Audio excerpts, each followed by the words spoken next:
The late afternoon sun slanted through the windows of the Scotch settlement school, casting long shadows across the rough-hewn floorboards. 13-year-old Henry Ford sat at his desk, fingers tapping restlessly against the wood as the schoolmaster droned on about arithmetic.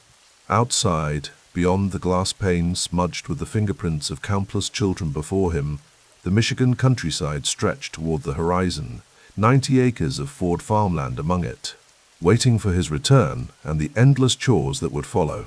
Henry's gaze drifted to his pocket, where the weight of a small silver pocket watch pressed against the fabric. Not his own, but Mr. Jenkins, the neighboring farmer who had complained of its irregular ticking at Sunday service. "Can't keep proper time anymore," the man had grumbled, and something in Henry had stirred. "I could look at it," he had offered, the words emerging before he had fully considered them. The final bell rang, liberating the children from their lessons.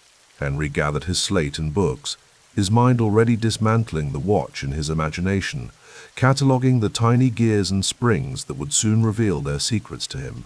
The walk home followed a dirt road cutting through fields where the first tender shoots of spring crops pushed through dark soil. The Civil War had ended 8 years prior, though its shadow still lingered in the hushed conversations of adults.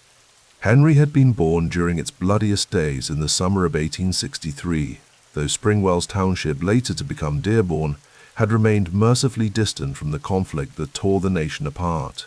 The Ford farmhouse appeared over the rise, a modest 2-story structure of weathered wood and practical design. Smoke curled from the chimney, carrying the promise of his mother's cooking. Mary Latogat Ford, Belgian Dutch by heritage, ran the household with quiet efficiency, a trait Henry had inherited in his own methodical nature. "You're late," William Ford called from the barn, his Irish brogue still evident despite years in America. A tall man with calloused hands and a stern countenance, he had crossed an ocean to claim these acres, to transform wilderness into sustenance. "Had to stay after. The schoolmaster wanted the blackboards cleaned," Henry replied, the half-truth coming easily. He did not mention the minutes spent examining the clock mechanism mounted on the schoolhouse wall, tracing its movements with his eyes. "Well, get yourself ready. Cows need milking, and the north field needs tending before sundown." Henry nodded, swallowing his sigh. The rhythm of farm life, planting, tending, harvesting, flowed with the certainty of seasons, yet brought him little joy. While other boys dreamed of expanding their father's acreage, Henry found his thoughts drifting to machines, to metal and motion, to the elegant precision of mechanical parts working in harmony. Later that evening, after chores and supper, Henry retreated to a small workbench he had fashioned in the corner of the tool shed. A single kerosene lamp cast a warm golden glow over his workspace. From his pocket, he withdrew Mr. Jenkins's watch, turning it over in his hands, feeling its weight and studying its casing. "What are you doing out here?" The voice startled him. Margaret, his younger sister, stood in the doorway, her silhouette dark against the deepening twilight. "Mr. Jenkins asked me to fix his timepiece," Henry said, carefully laying the watch on a clean square of cotton cloth. Margaret stepped closer, curious. "Father says you spend too much time with your tinkering." "Father says many things." Henry's voice remained mild, but determination set his jaw. "Did Mother send you to call me in?" "Not yet. She's putting the little ones to bed." Margaret watched as Henry selected a small tool from those arranged precisely before him. "Will you teach me someday about the insides of things?" Henry smiled, a rare softening of his features. "Perhaps, though I'm still learning myself."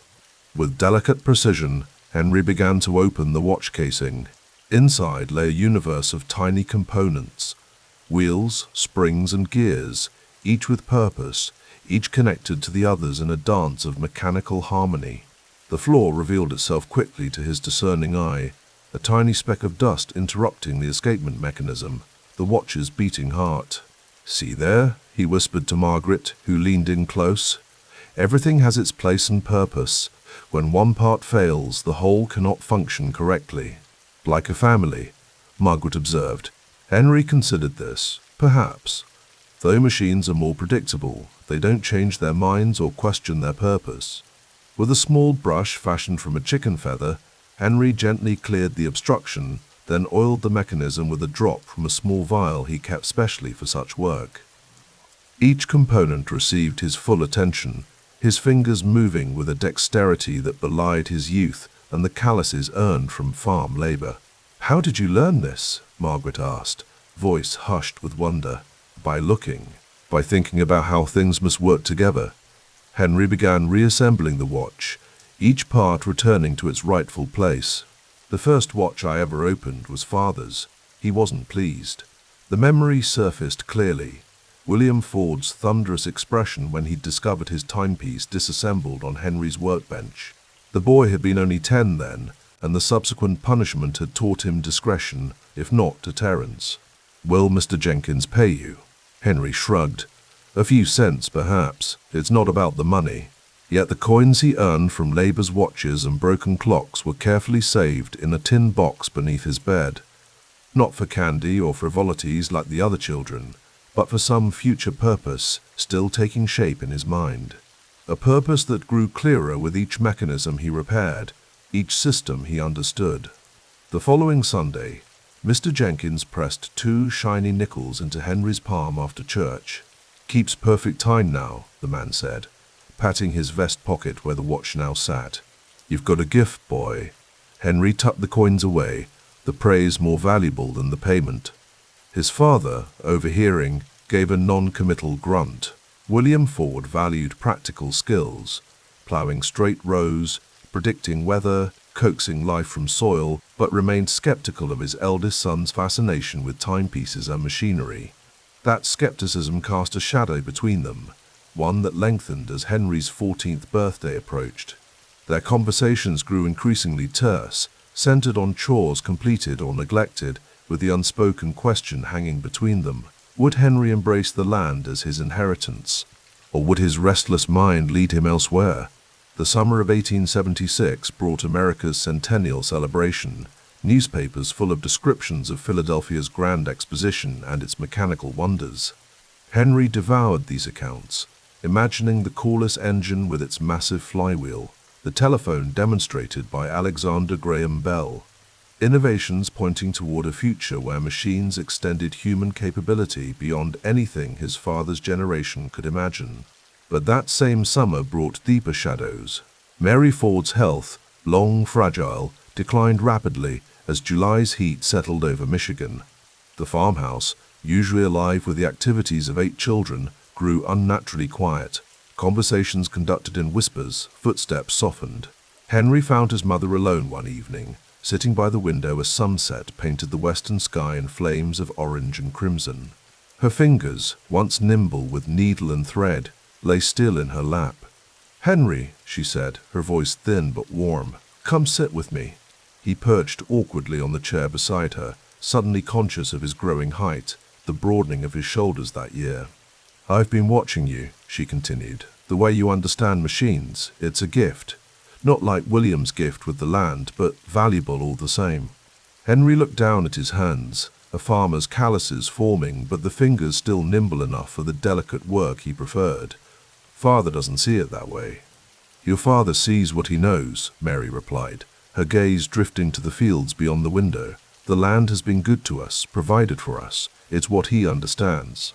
"And if I want something different?" The question emerged barely above a whisper, a thought he had scarcely allowed himself to voice. Mary reached for his hand, her touch cool against his skin. "Then you must find your own path, Henry.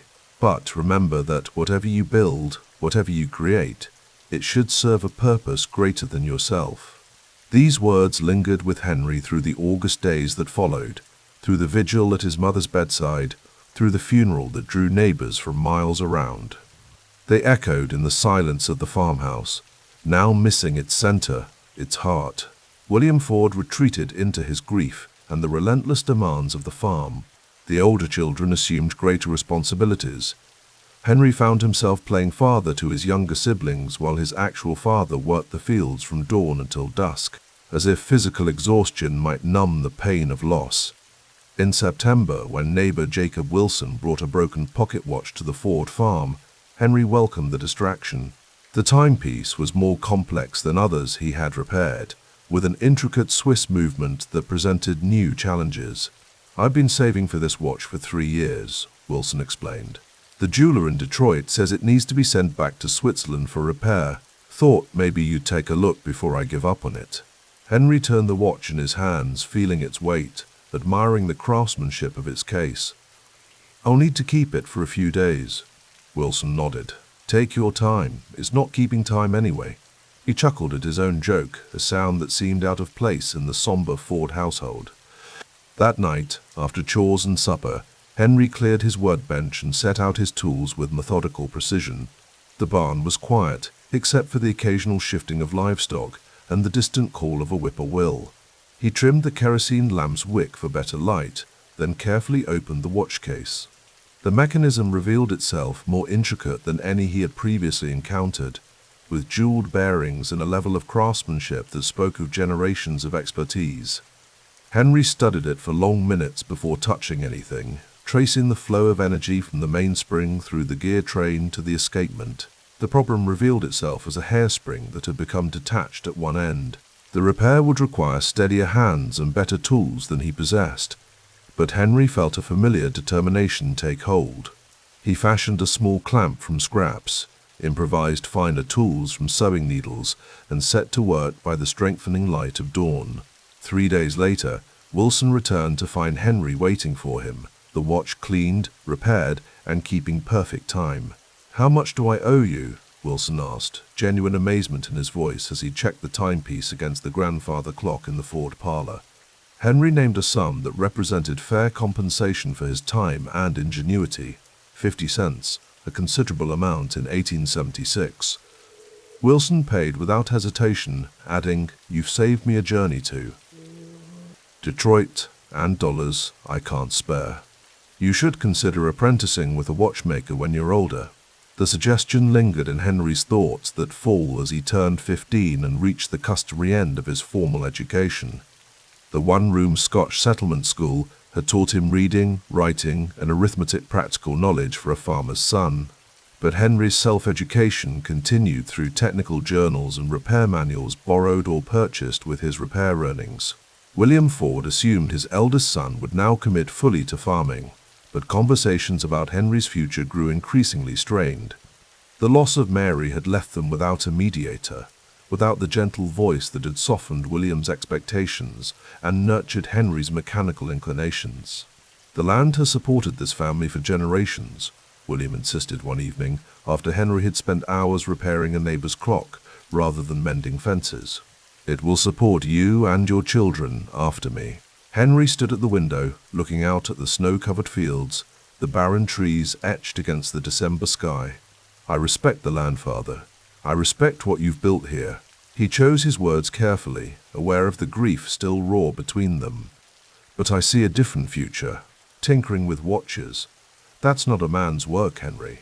It's not just watches." Henry turned to face his father, his expression earnest. "It's understanding how things work, how they can be improved. The world is changing. Steam engines, telegraphs, new machines coming every year."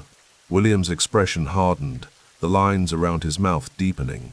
"Fancy notions. The earth remains. Seasons turn. A man plants, tends, harvests. That's the reality that feeds us." The divide between them was not just of interests, but of visions. William looking to the patterns of the past, Henry sensing the approach of a mechanized future. Neither fully wrong, neither completely right, both shaped by the circumstances of their births and the experiences that had formed them. As 1877 unfolded into 1878, Henry continued his dual existence, farm laborer by obligation, mechanic by passion. His reputation for repairs expanded beyond watches to more complex mechanisms, sewing machines, farm implements, even a steam-powered thresher that had confounded its owner for months. Each success strengthened his conviction that his future lay beyond the boundaries of the Ford farm. The coins in his hidden box multiplied slowly but steadily, currency not just for eventual passage to Detroit, but for the tools and knowledge he would need to make his way in the world of machines. One evening in the summer of 1878, 15-year-old Henry Ford stood at the edge of his father's property, watching the sun sink toward the horizon. Behind him lay the familiar, The farmhouse where he had been born, the fields he had worked, the graves of those the family had lost, including his mother. Before him stretched roads leading to Detroit, to factories and machine shops, to a future he could sense but not yet fully envision. He would not leave that night, nor the next. The transition would come gradually, with negotiations and compromises between father and son. But in that moment, as dusk gathered and the first stars appeared in the eastern sky, Henry Ford understood with quiet certainty that his path would diverge from the one his father had followed.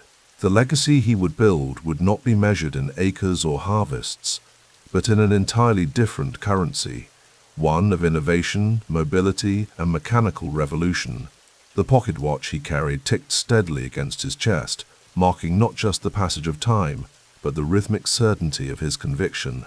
Each second that passed brought him closer to the moment when he would transform his fascination with mechanisms into something that would ultimately reshape the world in ways even his restless, inventive mind could not yet fully comprehend. The gaslights cast long shadows across the cobblestone streets of Detroit as a slender 16-year-old boy with determined eyes stepped off the ferry in December of 1879. Henry Ford adjusted the small bundle containing his few possessions and glanced at the $3 in his palm, the sum total of his worldly wealth. Behind him lay the predictable rhythms of farm life in Dearborn. Ahead, the smoky promise of a city in industrial bloom. Mother would have understood, he whispered to himself, thinking of her passing some years before. His departure had been executed with the precision of a watchmaker, waiting until his father William slept before slipping away under cover of darkness. The midnight escape marked his first decisive break with expectation, his refusal of the inheritance that would have chained him to soil and seasons. The Detroit that greeted young Ford hummed with mechanical possibility. Population 1,016 and growing, the city's riverfront bristled with smokestacks and loading docks. The air carried a complex perfume of coal smoke, sawdust, and the metallic tang of machine shops. Horse cars clattered down Woodward Avenue, carrying men in caps and women in practical wool dresses bound for factories and shops.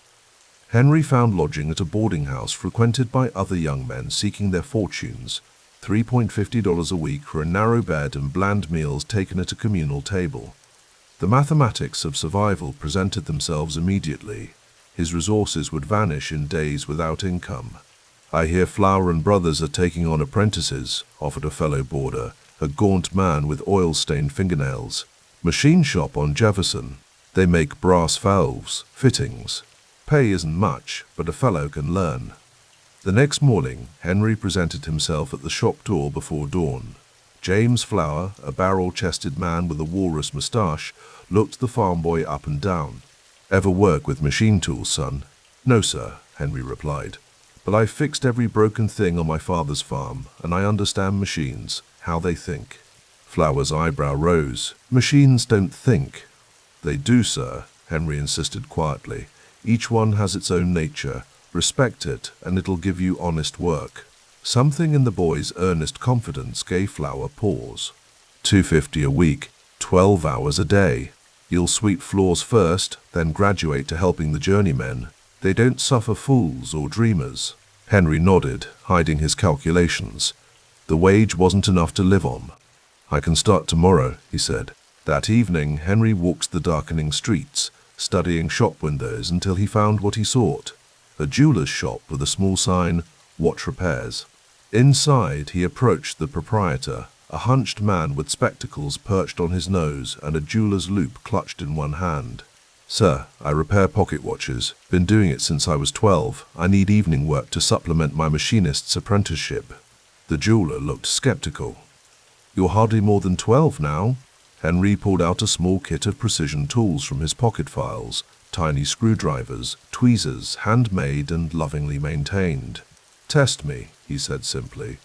The jeweler handed him a customer's watch with a skipping escapement. Henry's fingers moved with deliberate grace, disassembling the timepiece on a felt cloth, examining each component with narrowed eyes. Within 20 minutes, he'd identified a bent pivot, straightened it with astonishing delicacy, reassembled the mechanism, and returned it to the jeweler. $3 a week, the jeweler offered. evenings and Sundays when needed. Henry nodded, satisfaction warming his chest. The dual income would allow him to survive, barely, and more importantly, to learn. The education of Henry Ford thus proceeded on two parallel tracks through 1880. By day at Flower & Brothers, he mastered the disciplines of industrial metalwork, the patient filing of brass, the cutting of threads, the precise boring of valve chambers. The shop floor was governed by an unwritten hierarchy. Apprentices spoke only when spoken to, learned by observation, and endured the occasional cuff from impatient journeymen. "You're holding it wrong, farm boy," a grizzled mechanic named Paulson would growl, snatching a file from Henry's hands. "Like this, see? Long strokes, even pressure. Metal's got memory. Treat it gentle but firm." By night, Henry's fingers performed more delicate work, repairing the pocket watches that measured out the city's industrial rhythms. The work demanded absolute concentration, teaching him the virtue of patience and the geometry of tiny, perfect movements. His boarding house room became a sanctuary of self-education. By candlelight, he pored over borrowed issues of the English Mechanic and World of Science, a journal that connected him to the larger world of innovation. The pages revealed the mysteries of steam engines, electrical experiments, and new metallurgical processes. He began filling cheap notebooks with sketches and calculations, developing a private language of mechanical possibility. "You don't drink with the other fellows," observed his neighbor at the boarding house one evening, noticing Henry's absence from the nightly excursions to nearby saloons. "Every nickel saved is a nickel toward my future," Henry replied without looking up from his journal. "And a clear head makes for steady hands."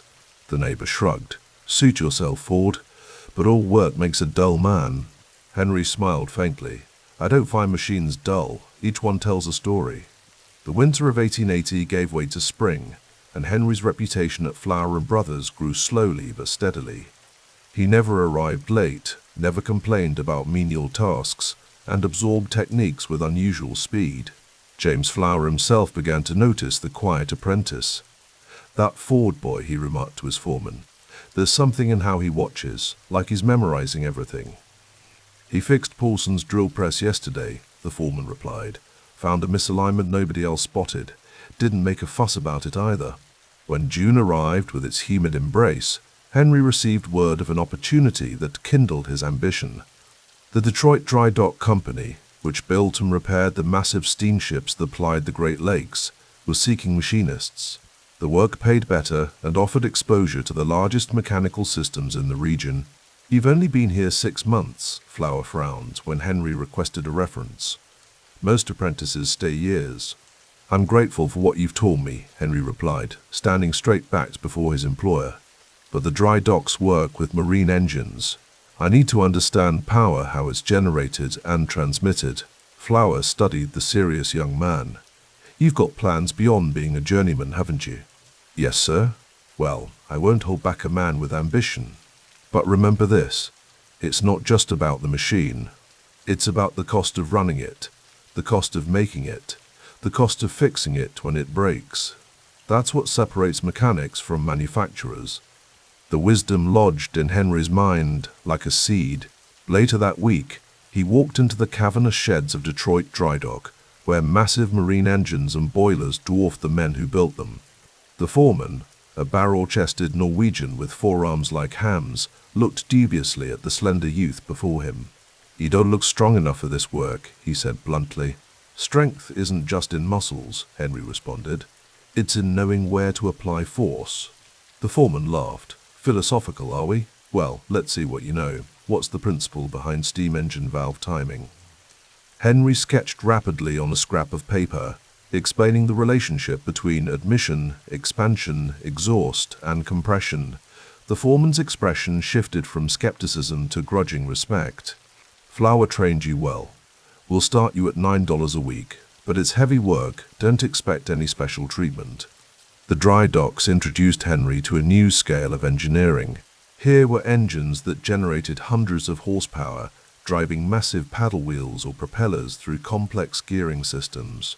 The noise was deafening, hammers striking rivets, steam hissing through test valves, the metallic thunder of steel plates being shaped. Henry absorbed it all, developing a growing fascination with the relationship between power generation and efficiency. During lunch breaks, he sketched alternative valve designs and timing systems in his ever-present notebook, calculating potential fuel savings. A fellow machinist named Weber, an older German immigrant with a philosopher's temperament, noticed Henry's constant calculations. "You count everything, Ford. Minutes, dollars, pounds of coal." Henry looked up from his figures. "Waste is the enemy of progress, Mr. Weber. Every unnecessary movement, every excess ounce of material, every minute lost, they're all taxes on what could be." Weber chuckled. "You sound like one of those efficiency experts from the East. But remember, young man, you're calculating with humans, not just metal parts. Humans have hearts as well as hands." As 1881 dawned, Henry's methodical approach to learning and earning had established a pattern. His work at Detroit Dry Dock won him increasing responsibility, while his evening watch repairs continued to supplement his income. His boarding house room now featured a growing collection of technical journals and a small workbench where he conducted private experiments. News of the young machinist with the uncanny ability to diagnose mechanical failures began to circulate within Detroit's industrial community. A local mill owner sought him out when an expensive new steam engine failed to perform as promised. Henry spent a Sunday examining the system, identified a flaw in the governor mechanism, and modified it to regulate steam flow more precisely. The engine was fighting itself, he explained to the grateful owner. Admission was starting before exhaustion was completed. Small change, big difference. The mill owner pressed extra dollars into his hand. "You've saved me hundreds. Do you have a card? My associates may need your services." Henry blinked. "A card?" "A business card, young man. You should have one printed. You have a rare talent." That evening, Henry sat at his workbench, contemplating the suggestion. A business card would formalize his growing sideline of mechanical troubleshooting. It represented a step toward independence. Not just a worker for hire, but a specialized service provider.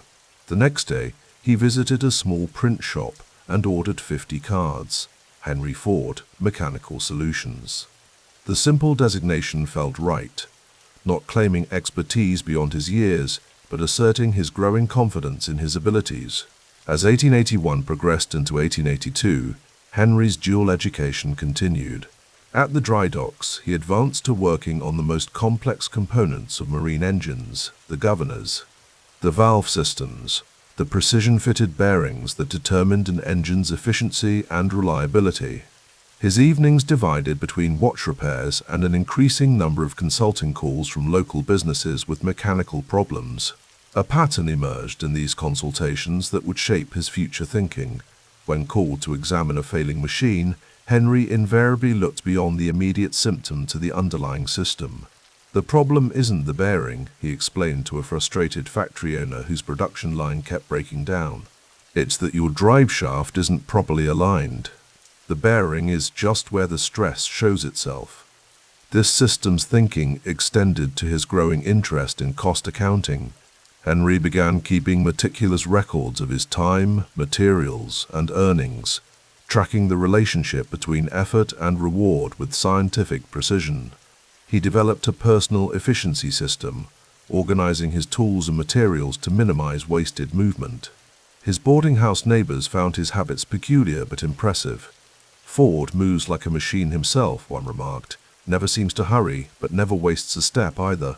By the spring of 1882, the once skinny farm boy had transformed into a lean, focused young man of 19 with calloused hands and penetrating eyes that seemed to disassemble mechanical systems on sight. His savings, while modest, had grown steadily.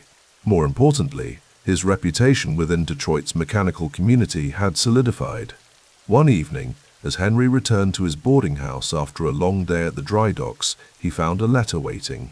The return address showed it was from Dearborn, his father's farm. For a moment, he hesitated. Memories of his midnight departure 3 years earlier still fresh. Finally, he broke the seal and read the carefully penned words. William Ford's letter was brief but significant. The farm was struggling. His father's health was not what it had been.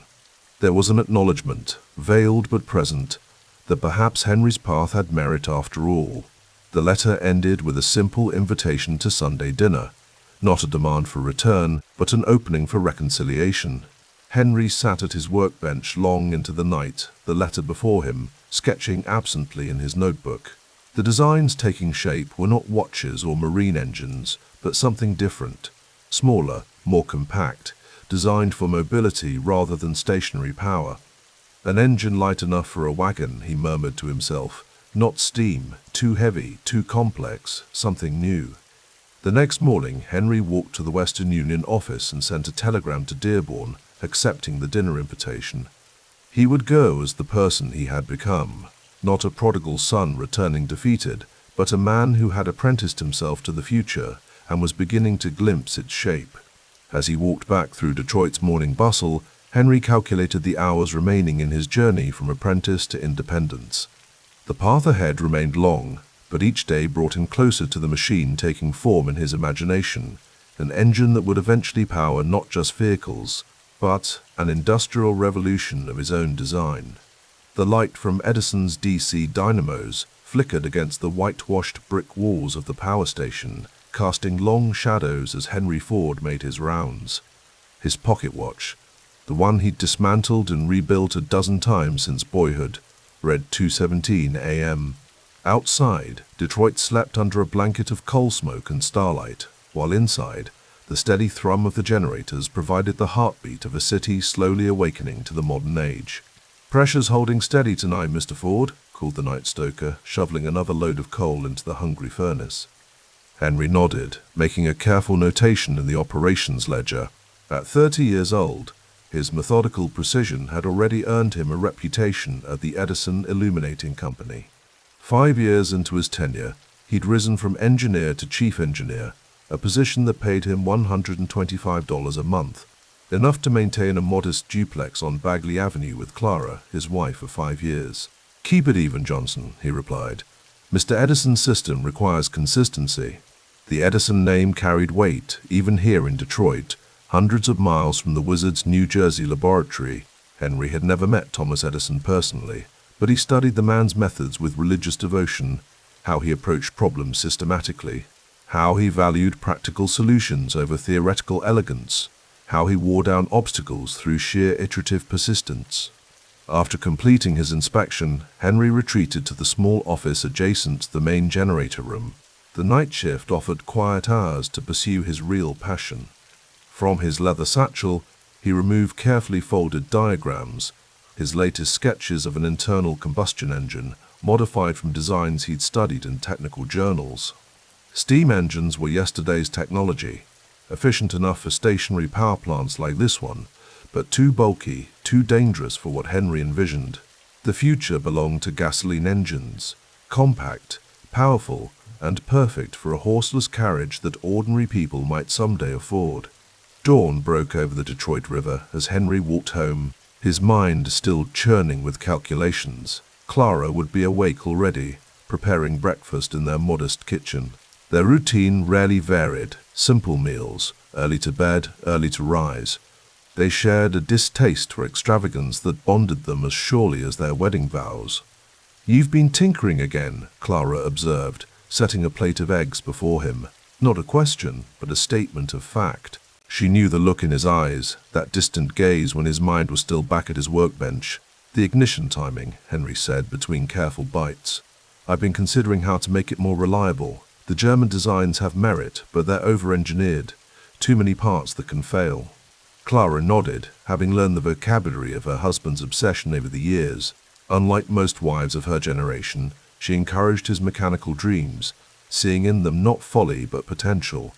Her practical farm upbringing recognized the value of innovation. Anything that reduced labor and increased efficiency had worth. "Mr. Edison promoted Anderson yesterday," Henry continued, "which means I'll be taking on more responsibility at the station." "Will that mean a raise?" Clara asked, ever mindful of their finances. "Another $15 a month starting next quarter," Henry confirmed, which means you'll be ordering those new machine tools you've been eyeing," Clara finished, a knowing smile softening her features. "Just remember we need to replace the stove before winter." Henry reached across the table to squeeze her hand. In Clara, he'd found more than a wife. He'd found a partner with an instinctive understanding of balance. Her steady temperament complemented his single-minded focus, keeping their household finances sound while he poured discretionary dollars into his experiments. The stove comes first, he agreed, but these tools will pay for themselves eventually, you'll see. The workshop behind their duplex was Henry's sanctuary, a converted shed lit by a single electric bulb, a luxury afforded by his position at Edison. While other mechanics in Detroit still worked by gaslight or lantern, Henry enjoyed the steady, clean illumination that electricity provided. The symbolism wasn't lost on him, Edison's light enabling his own work long after sunset. Tonight he was machining a small brass fitting for his experimental engine. The lathe, purchased second-hand from a retiring jeweler, hummed as he worked the metal with practiced precision. Years spent repairing watches had given him an appreciation for tolerances measured in thousandths of an inch. A knock at the workshop door broke his concentration. "Ford, you in there?" The voice belonged to Jim Bishop, a fellow engineer from Edison. Henry switched off the lathe. "Come in, Jim." Bishop entered, stomping snow from his boots. Detroit winters showed no mercy, even in the early months of 1893. "Working late again, I see. Clara said I'd find you out here." "Just finishing up," Henry said, wiping brass shavings from his hands. "What brings you by?" Bishop produced a folded newspaper from inside his coat. "Thought you might want to see this. They're opening exhibits for the World's Fair in Chicago this spring. Rumor has it there will be working engines from Europe on display, including some of those horseless carriages you're always going on about." Henry took the paper eagerly, scanning the article. The Columbian Exposition promised to showcase the latest technological wonders from around the world. For a self-taught engineer hungry for knowledge, it was an irresistible opportunity. "I'll have to request some time off," Henry murmured. "This could be invaluable." "You and your horseless dreams," Bishop chuckled. "The rest of us are content improving Edison's generators, but you've got your mind set on replacing horses." "Not replacing," Henry corrected. "Supplementing. Think of it, Jim. Feeding when idle doesn't need feeding when idle, doesn't tire, doesn't leave manure in the streets." Bishop shook his head. "Detroit's got 15,000 horses doing just fine. People understand horses. They trust horses." "People once trusted candles too," Henry countered, gesturing to the electric bulb overhead. "Progress isn't about trust. It's about improvement. Improvement so profound that adaptation becomes inevitable." The Chicago World's Fair of 1893 unfolded like a dream before Henry's eyes. The White City, so named for its magnificent neoclassical buildings, finished. In white, stucco-housed technological marvels from across the globe, electric lights by the thousands transformed night into day along the grand promenades, making Edison's vision manifest on an unprecedented scale. Henry moved methodically through the transportation exhibits, sketchbook in hand, documenting every detail of the European automobiles on display. The Benz patent motor wagon particularly captured his attention, a three-wheeled vehicle powered by a single-cylinder engine that achieved nearly 10 miles per hour. "Remarkable engineering," commented a well-dressed gentleman standing beside him, though hardly practical for American conditions. "Our roads would destroy such delicate machinery within a week." Henry considered the criticism. "The design could be adapted," he replied. "Strengthened frame, higher clearance. The principle remains sound." The man extended his hand. "Charles King. I design marine engines in Detroit." Henry Ford. Edison illuminating. Recognition flickered in King's eyes. "The fellow who's always asking questions at the machinists' union meetings. You've built your own engines, I hear." Henry nodded. "Small ones, yes. Nothing roadworthy yet, but soon." They spent the afternoon exchanging ideas, sketching possibilities on napkins over coffee. King had technical training that Henry lacked, while Henry possessed a practical understanding of production efficiency that impressed the more educated man. "The key isn't just building one that works," Henry explained. "It's building one that can be manufactured economically. The mathematics of mass production fascinate me as much as the engineering." King smiled. Most inventors dream of creating marvels. You dream of creating marvels that ordinary people can afford. That's either madness or genius, Ford. Time will tell which. Upon his return to Detroit, Henry threw himself into his work with renewed vigor. The Edison plant provided steady employment and a laboratory of sorts, a place to observe industrial processes at scale, to understand how men and machines worked in concert when properly arranged. Ford called Alexander Dow, the station manager, motioning him into his office one autumn morning in 1894. "I need your assessment of the new Thomson-Houston generators we're considering." Henry settled into the chair across from Dow's desk, where technical specifications lay spread out. "They're offering the 15% efficiency improvement over our current models. The initial cost is higher, but operating expenses would decrease proportionally over a 3-year period." Dow nodded approvingly. "That's what I calculated as well. Your attention to the financial dimension is what separates you from most engineers, Ford. They see only the technical specifications. You see the balance sheet behind them."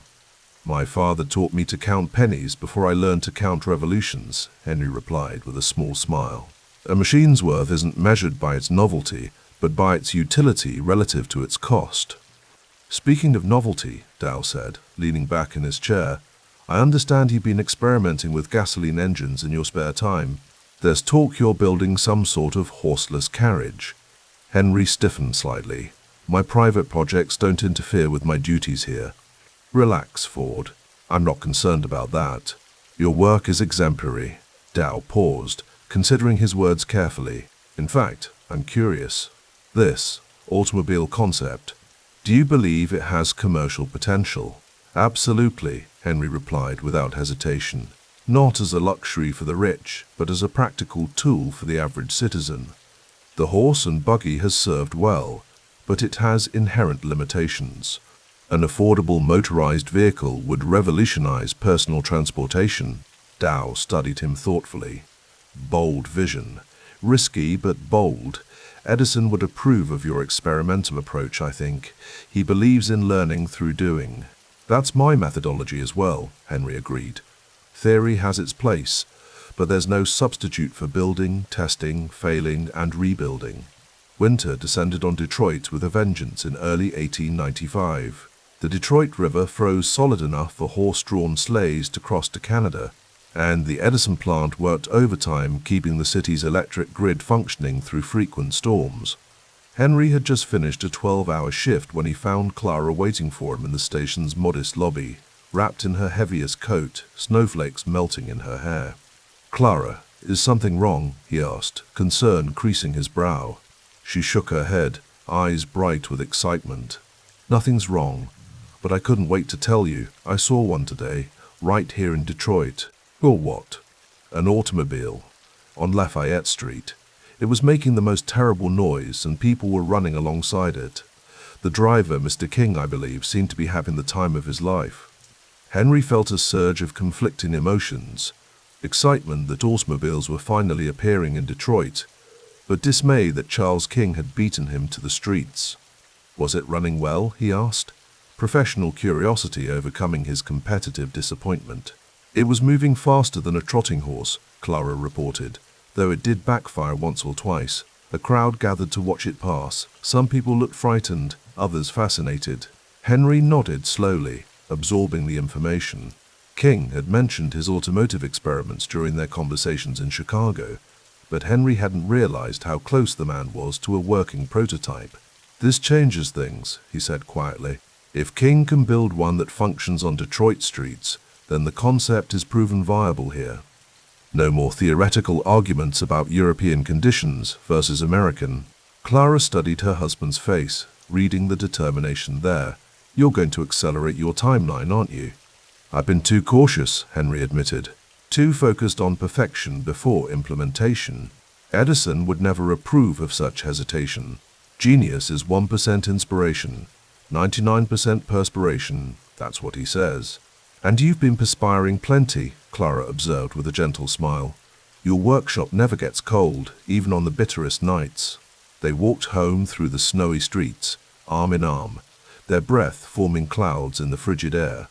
Gas lamps cast golden halos in the darkness, soon to be replaced by electric lights as Edison's technology spread through the city. "I'll need to adjust my design," Henry said, thinking aloud. King's vehicle uses a belt drive, but I'm convinced a direct drive transmission would provide better power transfer. And his ignition system is unnecessarily complex. Clara squeezed his arm affectionately. "You'll figure it out. You always do." "I'm close, Clara. So close, I can almost hear the engine running." His voice took on a dreamy quality rarely heard from such a practical man. Not just a novelty or a rich man's toy, but a vehicle for the people, something any farmer or mechanic could afford and maintain. "Just remember what you always tell me," Clara said. "Simple is better than complex. Reliable is better than clever." Henry smiled, recognizing his own philosophy reflected back at him. "You've been paying attention to my ramblings." "Of course I have. Behind every successful man is a woman who could probably do his job if given half a chance." Their laughter echoed down the empty street, a moment of warmth in the cold Detroit winter. As they turned onto Bagley Avenue, Henry's mind was already in his workshop, mentally assembling components, calculating clearances, visualizing a vehicle that would one day change not just Detroit, but the world. In the shadow of Edison's legacy, amid the dying age of horse and steam, Henry Ford was laying the foundations for an industrial revolution all his own, one built not on radical innovation, but on the profound democratization of existing technology through systematic, cost-conscious engineering. The gaslight era was fading. The century of personal mobility was about to dawn. The shed door stood narrower than Henry Ford had calculated, a problem in need of a solution, and like most problems in his life, this one required immediacy, precision, and a willingness to destroy what didn't serve. The June night air hung heavy with summer heat as he studied the obstacle between his creation and its first test. The quadricycle, his quadricycle, sat inside the brick shed on Bagley Avenue, waiting to breathe, to move, to prove. Clara would say, "I've come this far," he muttered, the axe already in his hands, no sense stopping for a doorframe.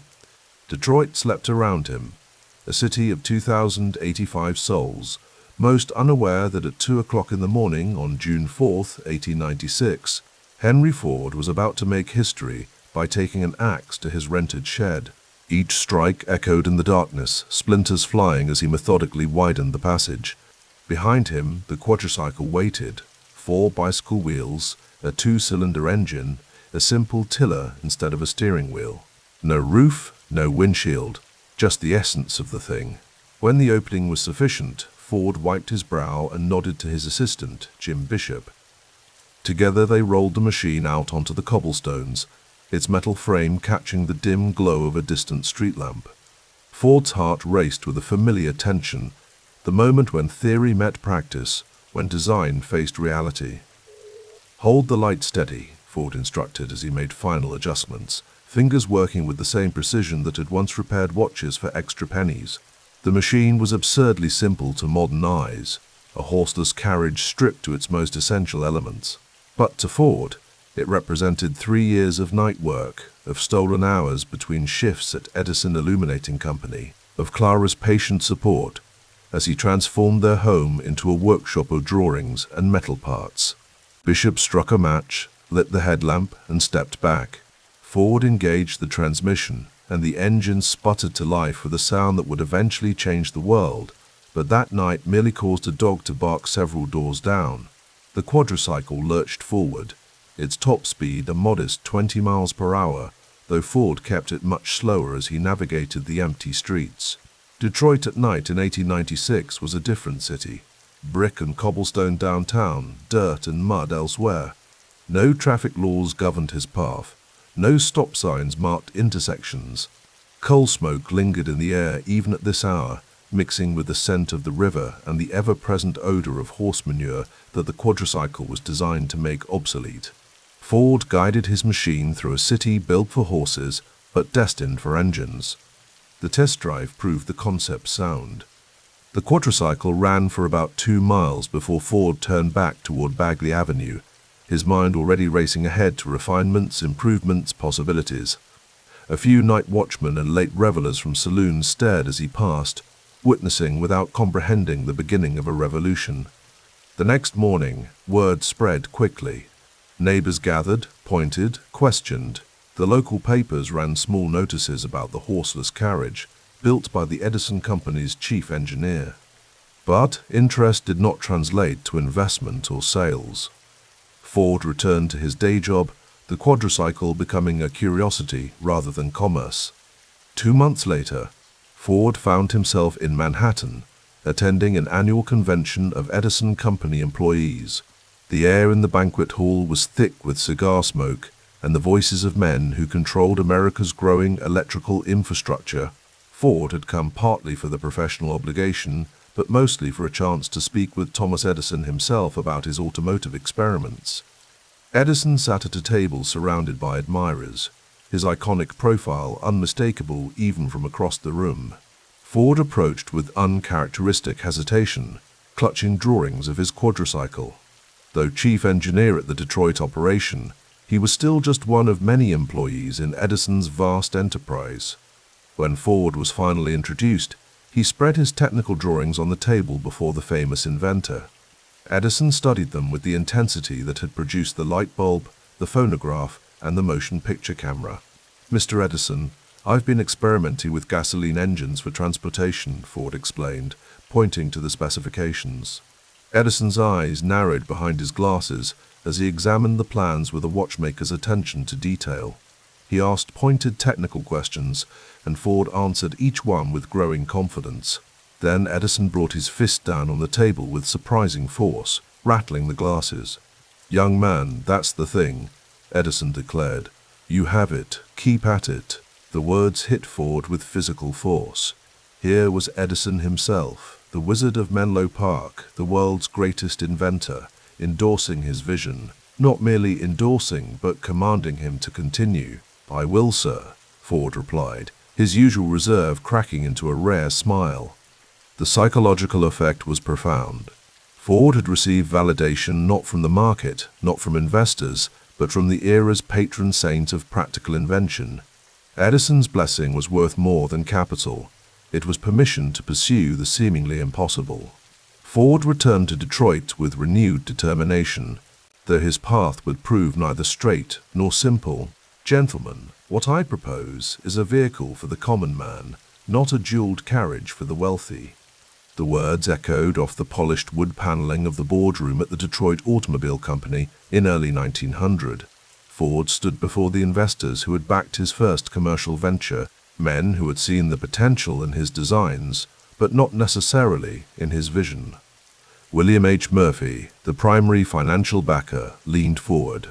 "Henry, we produced fewer than 20 vehicles in over a year, each one different, each one expensive to build. The market for these machines is wealthy sportsmen, not common men." The tension in the room was palpable. The Detroit Automobile Company had been formed in August 1899 with great promise, the first automobile manufacturing company in Detroit. Ford had been installed as superintendent, given resources beyond his previous constraints. But the results had been disappointing. "The prototypes are too complex," Ford insisted. "We keep adding features instead of perfecting the essential machine." Murphy exchanged glances with the other investors. "The buyers want luxury, Henry. They want to display their status. And they'll have fewer places to display it if we can't turn a profit," added another board member dryly. Ford recognized the signs of a failing enterprise. The company had drifted from his vision of simple, reliable transportation toward bespoke craftsmanship. Each car produced was different, requiring custom engineering and tooling. Costs mounted, production crawled, and investors grew impatient. Later that evening, Ford stood in the quiet factory, running his hand along the frame of an unfinished vehicle. Clara found him there, her footsteps echoing in the empty space. "They're going to dissolve it," he said without turning around. She stood beside him, her quiet strength a counterpoint to his intense focus. Then it wasn't the right vehicle. He looked at her, understanding the double meaning. The Detroit Automobile Company wasn't the right vehicle for his vision, any more than their prototype was the right vehicle for the market. Edison said to keep at it, Ford said quietly. Then you will, Clara replied with simple certainty. The Detroit Automobile Company dissolved in January 1901 after producing fewer than 20 vehicles. Ford walked away with experience, if not success, and with a clearer understanding of what he was fighting against. The investors wanted luxury and margin. He wanted simplicity and volume. The tension would define his career. The autumn sun cast long shadows across the dusty track at Grosse Pointe as thousands of spectators gathered for the race. The year was 1901, and Ford had turned to a new strategy to prove his concepts: competition. Racing was the perfect laboratory, visible, dramatic, and a concrete demonstration of reliability and performance. In the makeshift pit area, Ford made final adjustments to his race car, a machine built with financial backing from Detroit coal dealer Alexander Y. Malcolmson after the collapse of the Detroit Automobile Company. This wasn't the simple, utilitarian vehicle of Ford's ultimate vision. It was a purpose-built racer designed to showcase what internal combustion could achieve.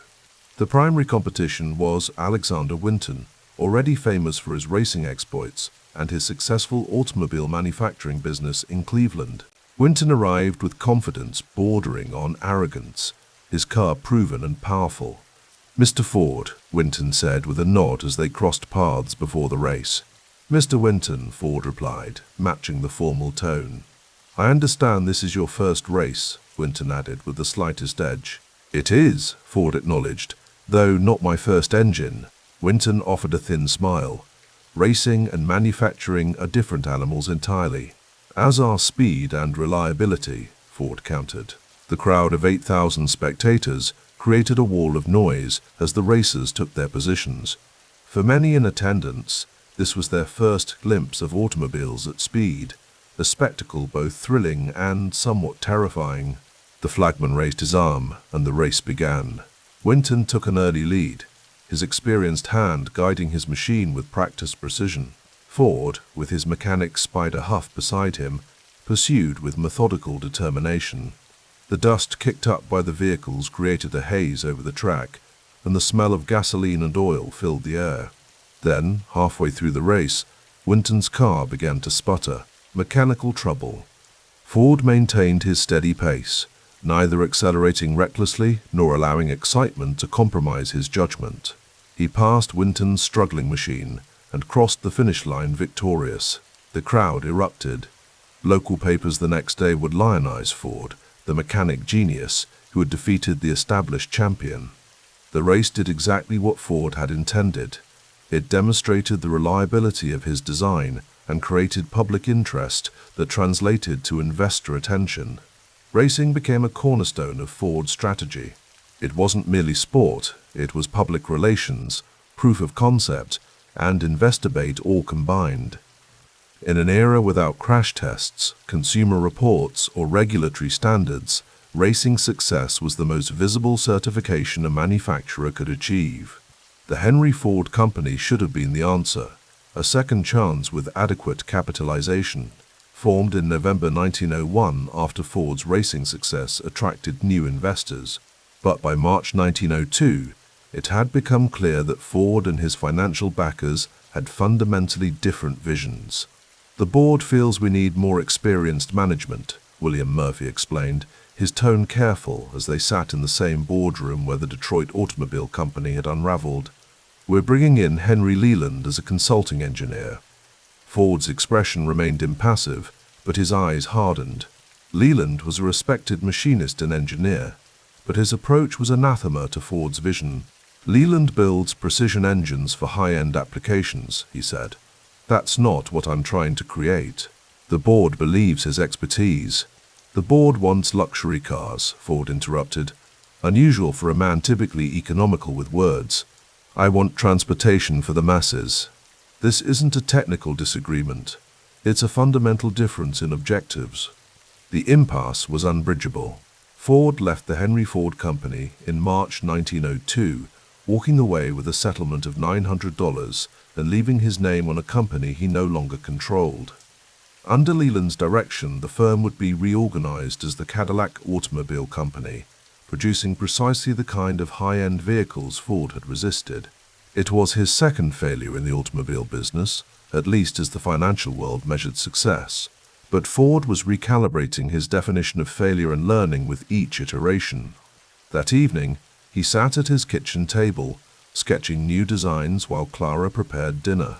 The smell of cooking mingled with the ever-present scent of machine oil that seemed to permeate their home. "You're not discouraged," Clara observed. It wasn't a question. "I'm educated," Ford replied, not looking up from his drawing. "Now I know 2 ways not to build an automobile company."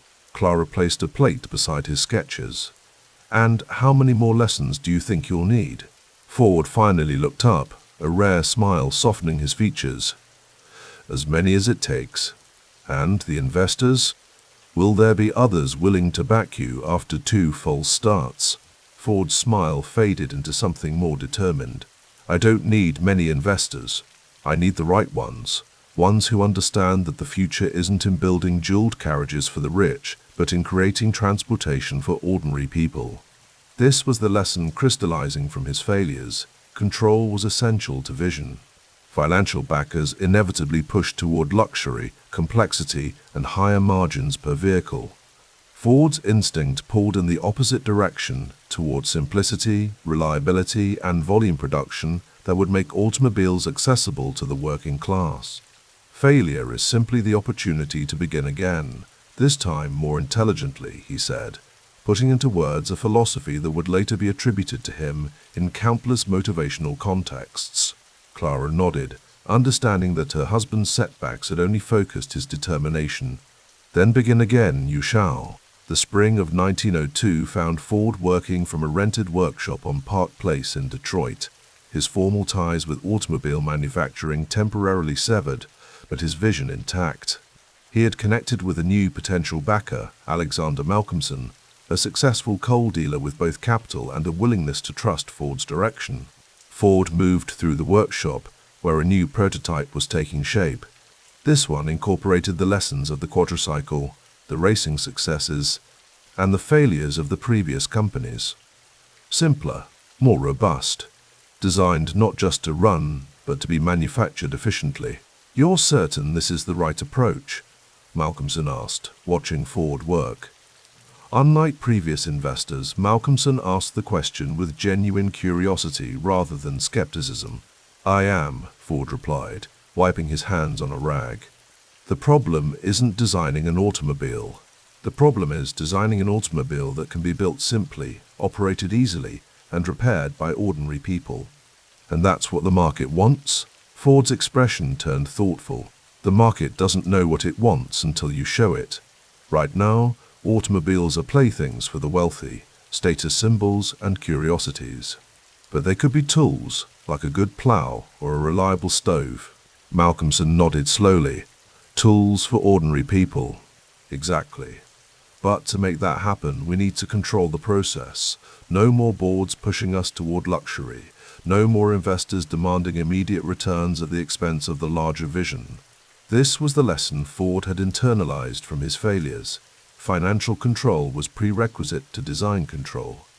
The men who controlled the capital inevitably shaped the product, unless the visionary could maintain autonomy. The 2 men began to discuss the structure of a new venture, one that would eventually become the Ford Motor Company in June 1903, just beyond the horizon of this period. But the seeds were planted in these conversations, shaped by the hard lessons of the previous attempts. As 1902 drew to a close, Ford stood at a critical juncture, twice failed in business but progressively clearer in vision. The city around him was transforming. Detroit's population had surged past 2,085, its economy diversifying beyond the traditional stoves and railroad cars to embrace the new century's defining technology, the automobile. On a crisp December afternoon, Ford walked along Michigan Avenue, passing storefronts decorated for the holidays. The streets were a chaos of contrasts. Electric trolleys shared space with horse-drawn carriages, telegraph wires stretched above gaslights, and the occasional automobile sputtered past, drawing stares from pedestrians. He stopped at a newsstand, purchasing the latest issue of The Horseless Age, the industry journal that chronicled the rapid evolution of automotive technology. The headlines detailed the latest developments from established manufacturers like Winton and Olds, companies that had achieved what Ford had not yet managed: sustainable production. At a nearby chop house, Ford settled into a booth and opened the journal, studying the announcements and technical articles with the same intensity he brought to mechanical problems. A waiter approached, recognizing him. "Mr. Ford, haven't seen you since the races at Grosse Pointe. Still building those racing machines?" Ford looked up, his serious expression softening slightly. "Building something more practical now, something that will last." "Well, I hope it works out better than those other ventures," the waiter said with well-meaning bluntness. "My cousin worked at that Detroit automobile company, said it was a shame to see it fold." Ford nodded. Sometimes you have to fail forward.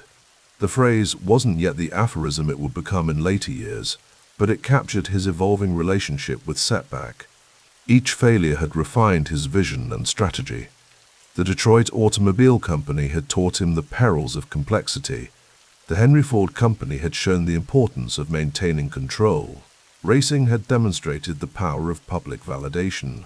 As he ate his meal, Ford jotted notes on the margins of the journal, sketching improvements and calculating costs.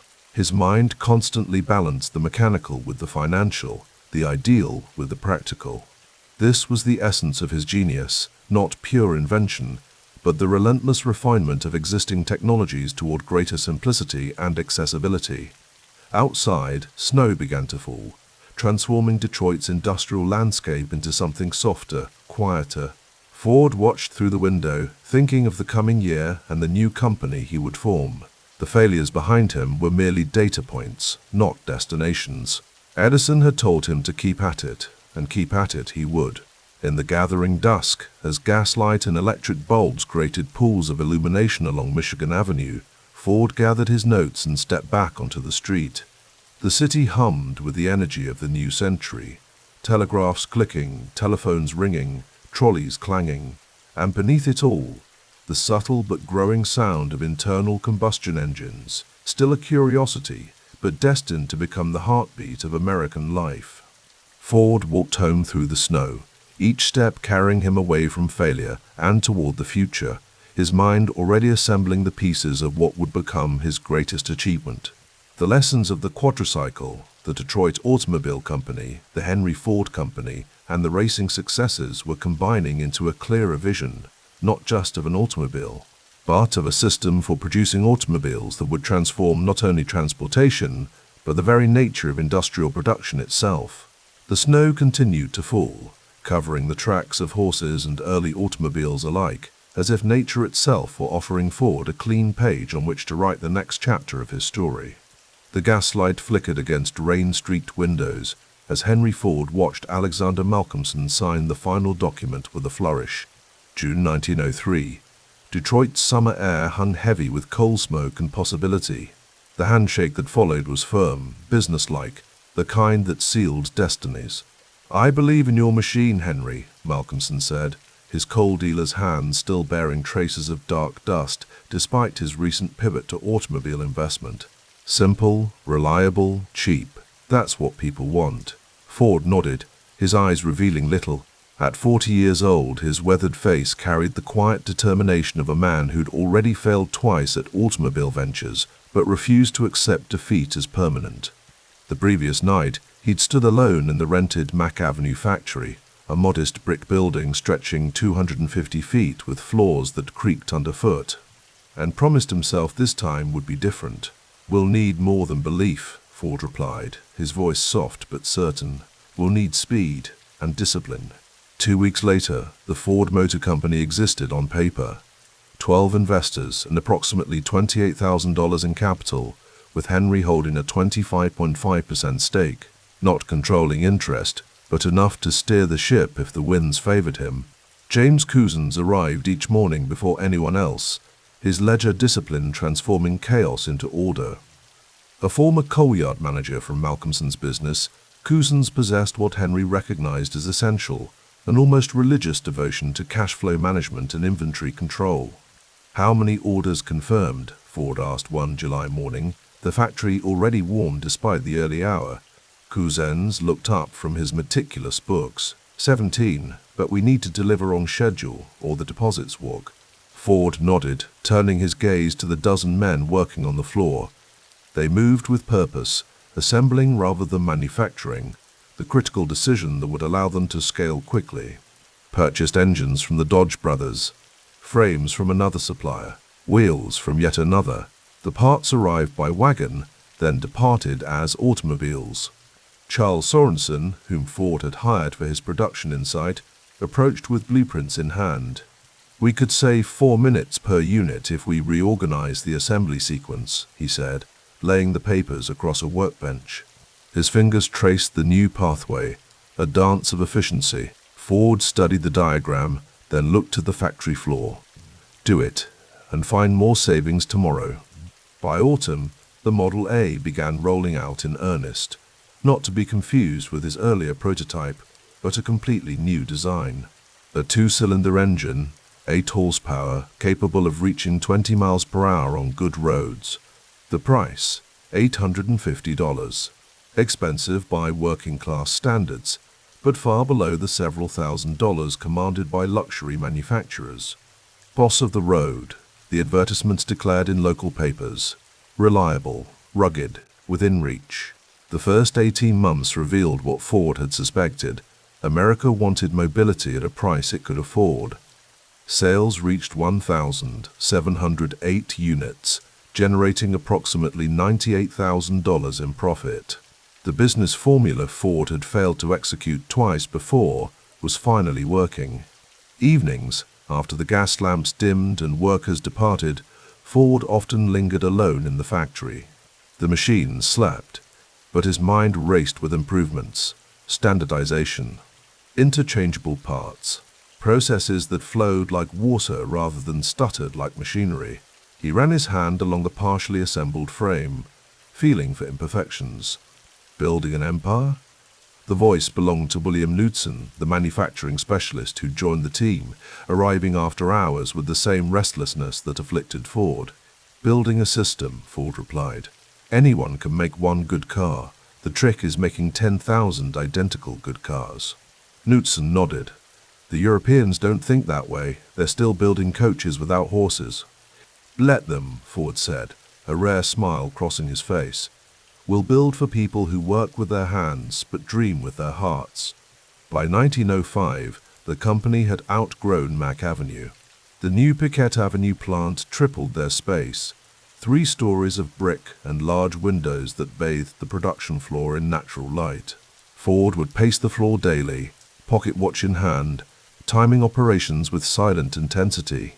James Cousins managed the business expansion with the same precision he applied to the books. "Demand is outpacing supply," he informed Ford one spring morning in 1906. "The Model N could sell 5,000 units this year if we could make them fast enough." The Model N represented Ford's evolving vision, smaller, lighter, and critically cheaper at $500. No excess, no ornamentation. Henry had visited a racetrack where wealthy men showed off their European machines, gleaming brass, hand-tooled leather, engines designed for speed rather than reliability. "Racing machines," he'd muttered to Sorensen afterward, "that's not our path." Theodore Roosevelt's America pulsed with progressive-era energy, trust-busting, railroad regulation, growing concern for the working man. Ford read newspaper accounts of the president's battles with financial titans like J.P. Morgan with quiet approval. The old world of handcrafted luxury for the few was giving way to standardized quality for the many. Detroit itself was transforming. The city had swelled past 300,000 residents, electric streetcars connecting neighborhoods once distant from one another. Department stores like J.L. Hudson's rose downtown, their display windows showcasing the new consumer culture. Vaudeville theaters offered escape for a nickel, their marquees bright against evening skies. Ford himself had become a millionaire by 1907, at least on paper. The company had sold thousands of Model N and S variants, each refinement bringing more sales. But wealth hadn't softened his methods. If anything, success had hardened his resolve to control his destiny more completely. "The early investors are restless," Cousins informed him one autumn afternoon as financial panic gripped Wall Street. Banks failed, credit tightened, and business confidence wavered nationwide. Malcolmson particularly. He's overextended in other ventures and needs capital. Ford nodded, revealing nothing.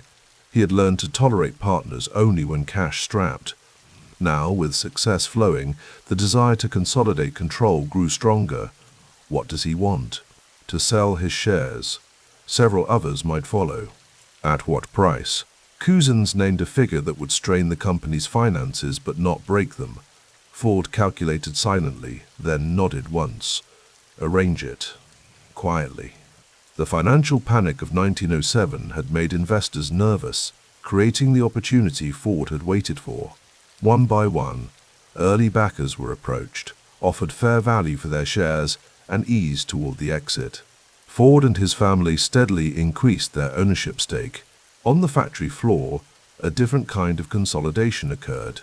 Ford instituted metrics for every operation: how long to attach a wheel, install a carburetor, mount a steering column.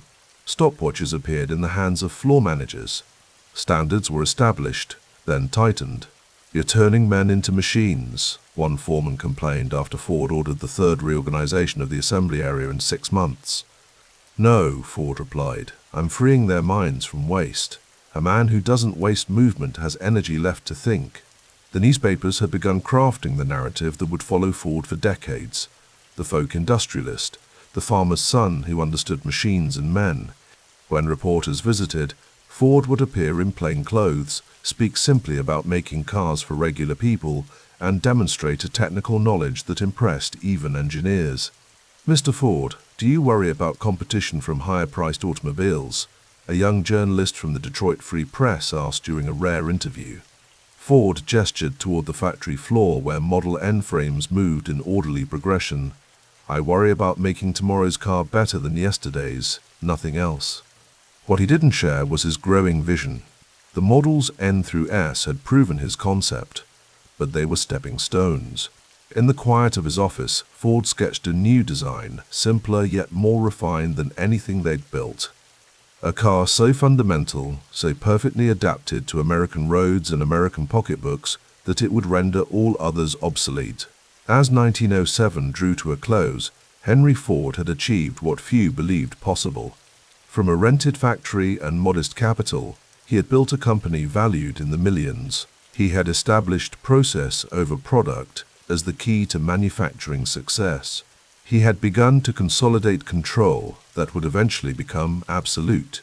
But in the gas-lit quiet of the Piquette Avenue plant, as workers swept floors and prepared for the next day's production, Ford understood that he stood at the beginning, not the end.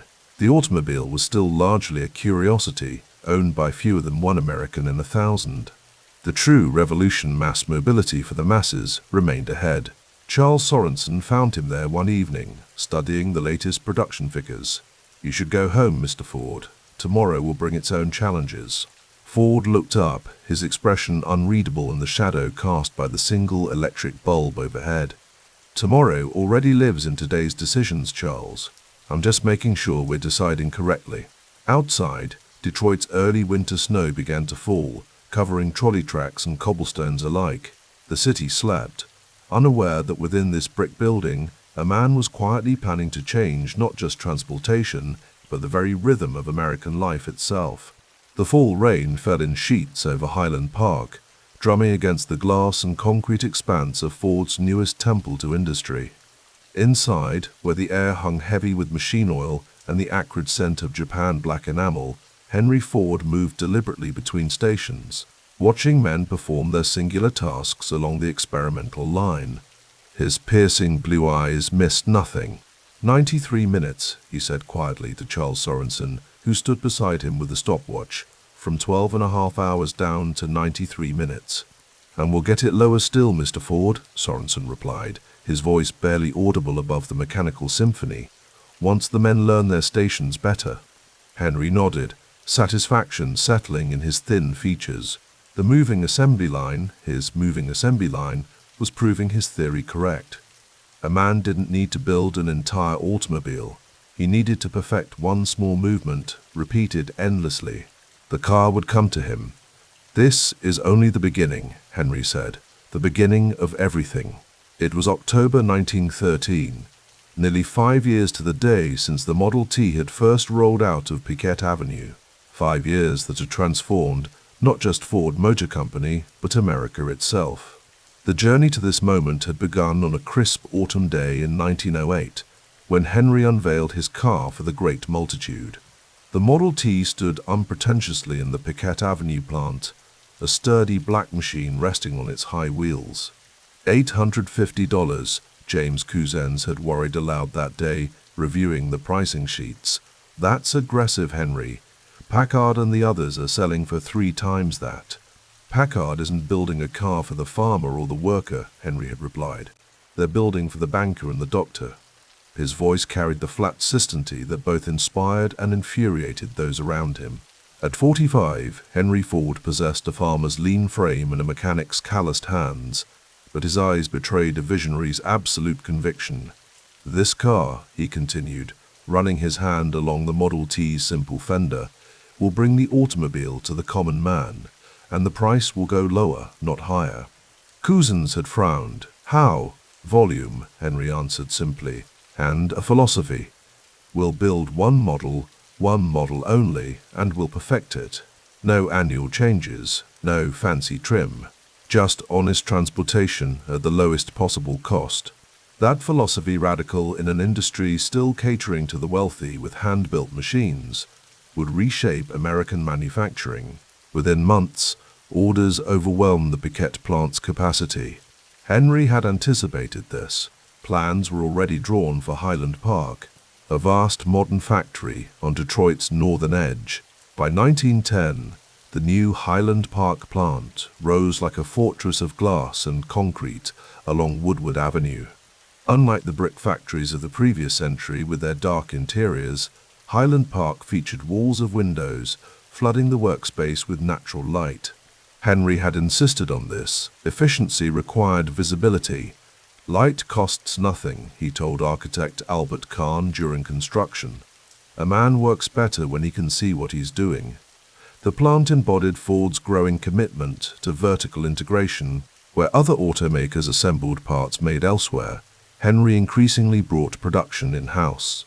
He hired Frederick Winslow Taylor's disciples, men obsessed with efficiency and the elimination of wasted motion. "Every unnecessary step a worker takes," Henry explained to Edsel one evening as they drove home in a Model T, "is a penny out of my pocket and a penny out of his." His 20-year-old son nodded, absorbing his father's philosophy. Edsel possessed a gentler nature than Henry, more artistic sensibilities, but he respected his father's industrial genius. "And the black paint?" Edsel asked. "People keep asking about other colors." Henry's expression hardened slightly. "They can have any color they want, so long as it's black." It wasn't mere stubbornness. Japan black enamel dried faster than any other color. In a business where time equaled money, even paint selection became subject to Henry's relentless efficiency.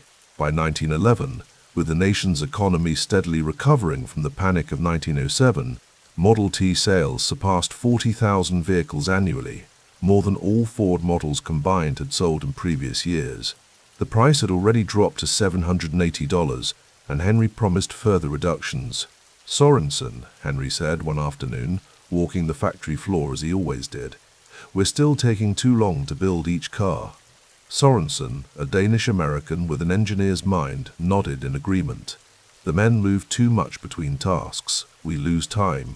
They stood watching workers assemble a chassis, men moving around the stationary frame, fetching parts, applying tools, stepping around each other. "What if," Henry said after a long silence, "instead of the men moving to the work moved to the men?" The idea wasn't entirely new.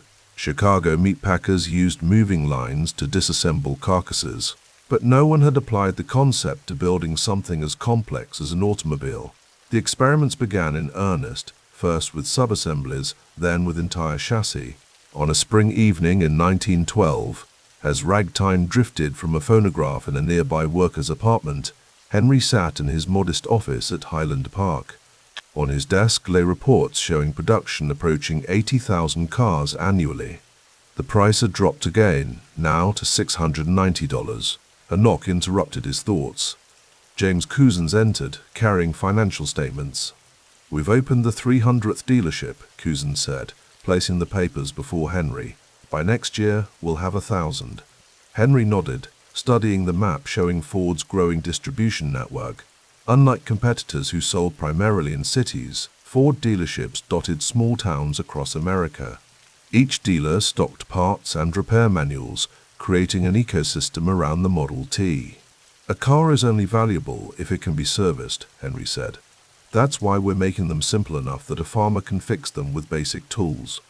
Cousins settled into a chair. Unlike Henry, he dressed in banker's attire, a reminder of his role managing Ford's finances while Henry focused on production.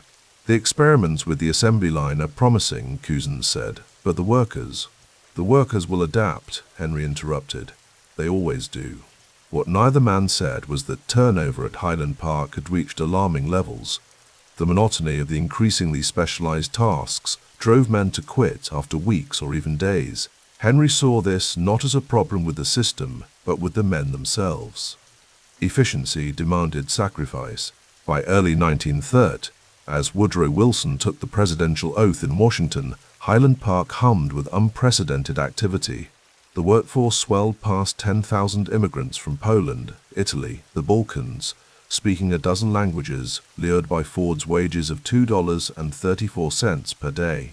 The moving assembly line, after months of experimentation, was being implemented for full chassis assembly. Henry walked the floor constantly, stopwatch in hand, timing operations, suggesting improvements, eliminating waste. "Watch the men's hands," he instructed his foreman. "Their hands should never be idle. Every second counts." The line moved at a precise pace, not so fast that workers fell behind, not so slow that time was wasted. Each man performed his specialized task, then repeated it on the next chassis, and the next, and the next.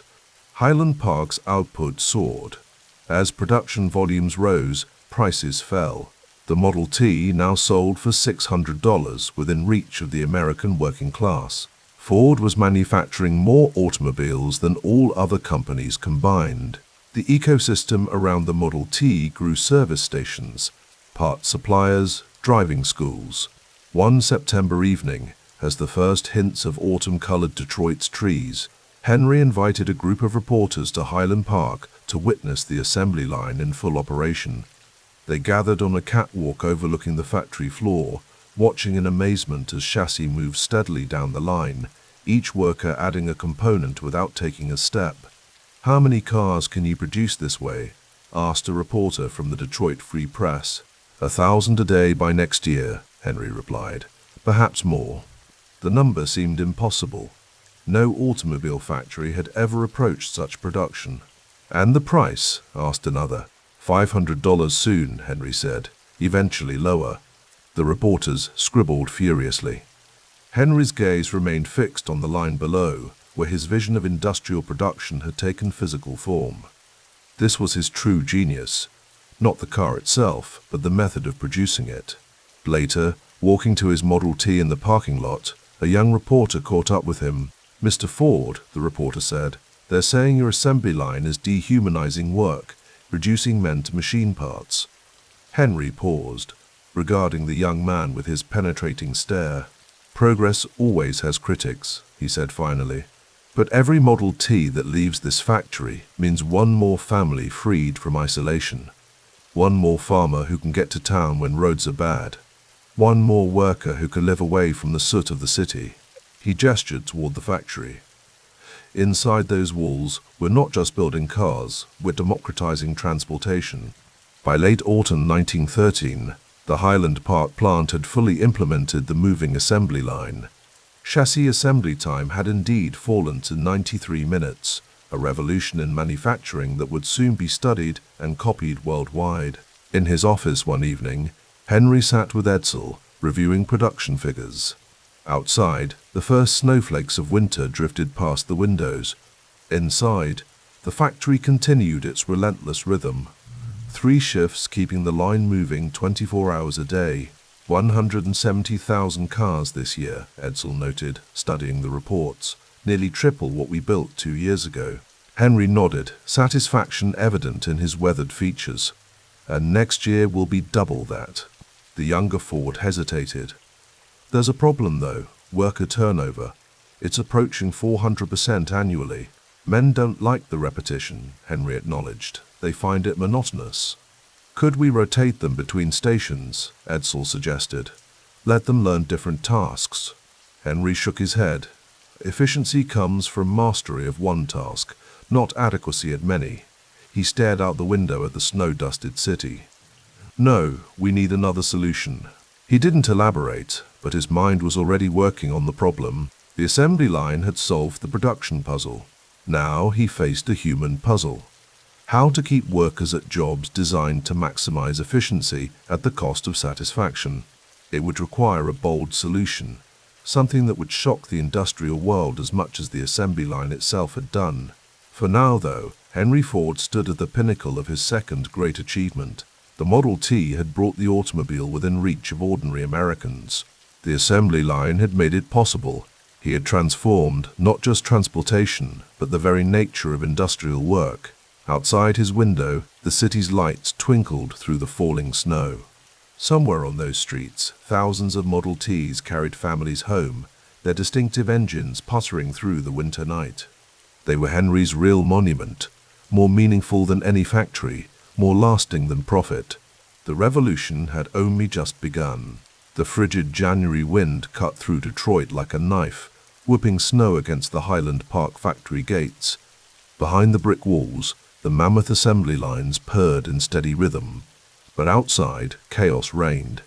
10,000 desperate men huddled together, stamping feet against the cold, their breath forming clouds in the freezing air as they pressed forward, hoping for a miracle. $5 a day, they murmured to one another. Ford's paying $5 a day. The announcement had appeared in morning papers across the nation on January 5, 1914, sending shockwaves through financial districts from New York to London. Henry Ford, industrialist and automotive pioneer, had doubled the prevailing wage rate overnight, transforming what had been a $2.34 daily wage into an unprecedented $5, all while reducing the workday from 9 hours to 8. Inside his office overlooking the factory floor, Henry Ford stood at the window, watching the growing crowd through frosted glass. His face remained impassive, blue eyes cool and assessing beneath the high forehead. At 50 years old, his hair had receded, but his thin mustache remained precisely trimmed, giving him the air of a country doctor rather than America's most controversial industrialist. "They're getting unruly, Mr. Ford," said James Couzens, his general manager, stepping into the office with snow still melting on his overcoat. "Police are turning fire hoses on them. In this weather, it's hardly humane." Ford nodded slightly, unmoved by the spectacle. "They'll find order. Men respond to discipline when there's purpose behind it. The press is calling it revolutionary," Couzens continued, placing the morning's New York Times on Ford's desk. The headline read, "Henry Ford's Profit, Sharing Plan, an Epoch in Industry." "Revolution implies destruction," Ford replied, his voice soft but carrying the authority of absolute conviction. "This is construction. The high-wage economy builds itself." Couzens studied his employer and longtime business partner. Their relationship had grown increasingly strained, but he couldn't deny Ford's brilliance or his peculiarity. "The Wall Street crowd thinks you've lost your mind. Wall Street measures everything and understands nothing," Ford said, turning back to the window. "They see only the money leaving our accounts. They don't see the money returning through the front door." Ford's eyes followed the movement of the assembly line below, where men attached parts to Model T chassis with mechanical precision. The moving assembly line had been fully implemented the previous year, reducing the time to build a car from 12.5 hours to just 93 minutes. It was a marvel of industrial engineering and a source of punishing monotony for the men who worked it. "Our turnover was 370% last year," Ford continued. "We hire 1,000 men to keep 100. Each new man costs us $100 to train. This wage will keep them here, make them more productive, and eventually make them our customers. His voice took on a rare hint of passion. A business that makes nothing but money is a poor business, James. 3 months later, Clara Ford sat across from her husband in the breakfast room of their Fairlane estate, still under construction along the Rouge River. Her greying hair was pinned elegantly at the nape of her neck, her posture straight as a ruler. After nearly 30 years of marriage, she remained the only person who could speak plainly to Henry without consequence. "The sociological department reports are on your desk," she said, watching him methodically butter a piece of toast. "Mr. Marquis says they've visited over 2,000 homes already." Ford nodded. "And the findings?" "Mixed," Clara replied carefully. "Some men have already improved their living conditions, others resist the oversight." The sociological department had been Ford's corollary to the $5 day, a vast network of investigators who ensured workers lived according to company standards.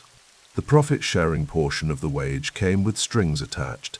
Employees needed to maintain clean homes, abstain from excessive drinking, and demonstrate good moral character, as defined by Ford Motor Company. "They'll adjust," Ford said. "A man can't build automobiles by day and drink away his wages by night. The habits that make good workers make good citizens." Clara studied her husband. The stubborn set of his jaw told her he wouldn't bend on this matter. "The English school has enrolled 4,000 immigrants already. They attend after their shifts, learning our language, our customs. America has given them opportunity. We're helping them become Americans." Ford's voice held absolute certainty. "A man works better when he understands instructions. He lives better when he understands his country." Clara sighed softly. "Some call it intrusive. The Tribune called it industrial paternalism yesterday." A flash of irritation crossed Ford's face. "The newspapers will invent controversy where none exists. We're building more than cars, Clara. We're building men." Samuel Marquis, former Episcopal minister, and now head of Ford's sociological department, walked with Henry Ford through the vast Highland Park factory, dodging the constant movement of parts and men. At 48, Marquis carried himself with clerical dignity, though his role had evolved into something between social worker and corporate detective. "Your investigators found gambling in the foundry department?" Ford asked, barely audible above the industrial cacophony. "Yes, sir. 3 men running a dice game during lunch hours. We've suspended their profit sharing for 30 days as a warning." Ford nodded approvingly. "And the home visits?" "Over 7,000 completed. Most men are using their higher wages responsibly. Better housing, furniture, some even saving to buy Model Ts." Marquis hesitated. "We did dismiss 22 men last week for moral infractions." "What kind?" "Excessive drinking mostly. 2 for domestic disputes. 1 man abandoned his family, left them without support." Ford stepped aside as a parts cart rumbled past. "The money means nothing if it destroys rather than builds. A wage is a responsibility, not just a payment."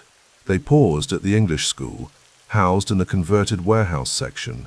Through the windows, they could see rows of immigrant workers, still in work clothes, faces lined with fatigue, repeating English phrases after an instructor.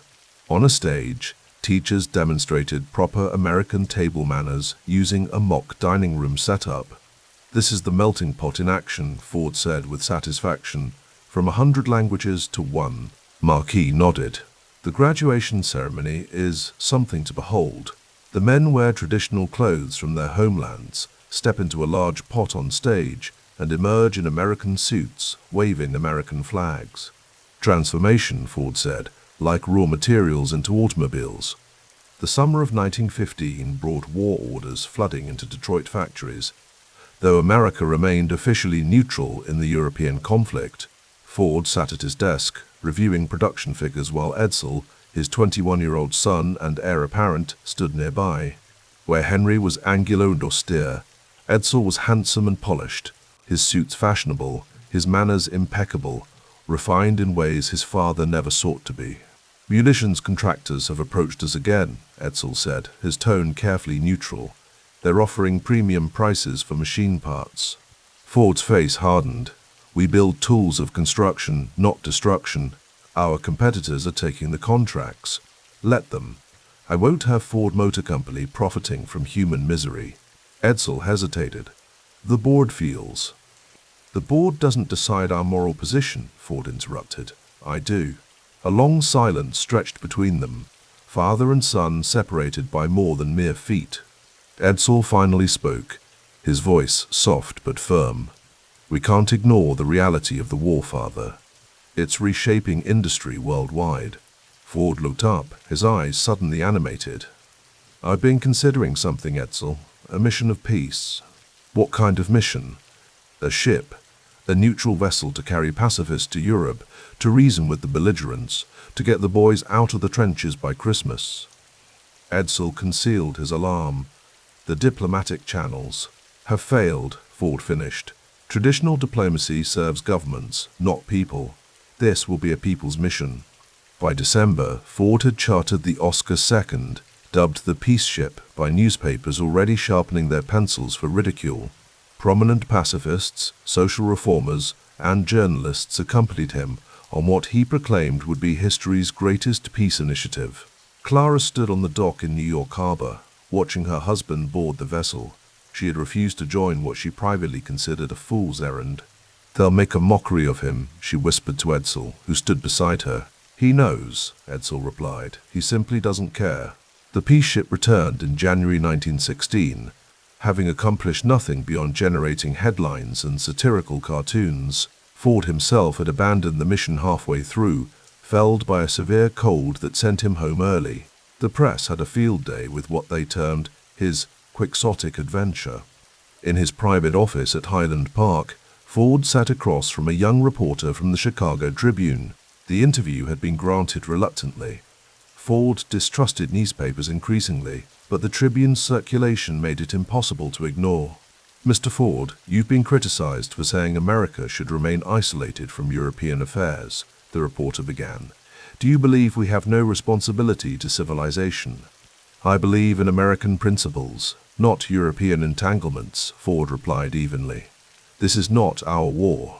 Some call that naive. I call it principled."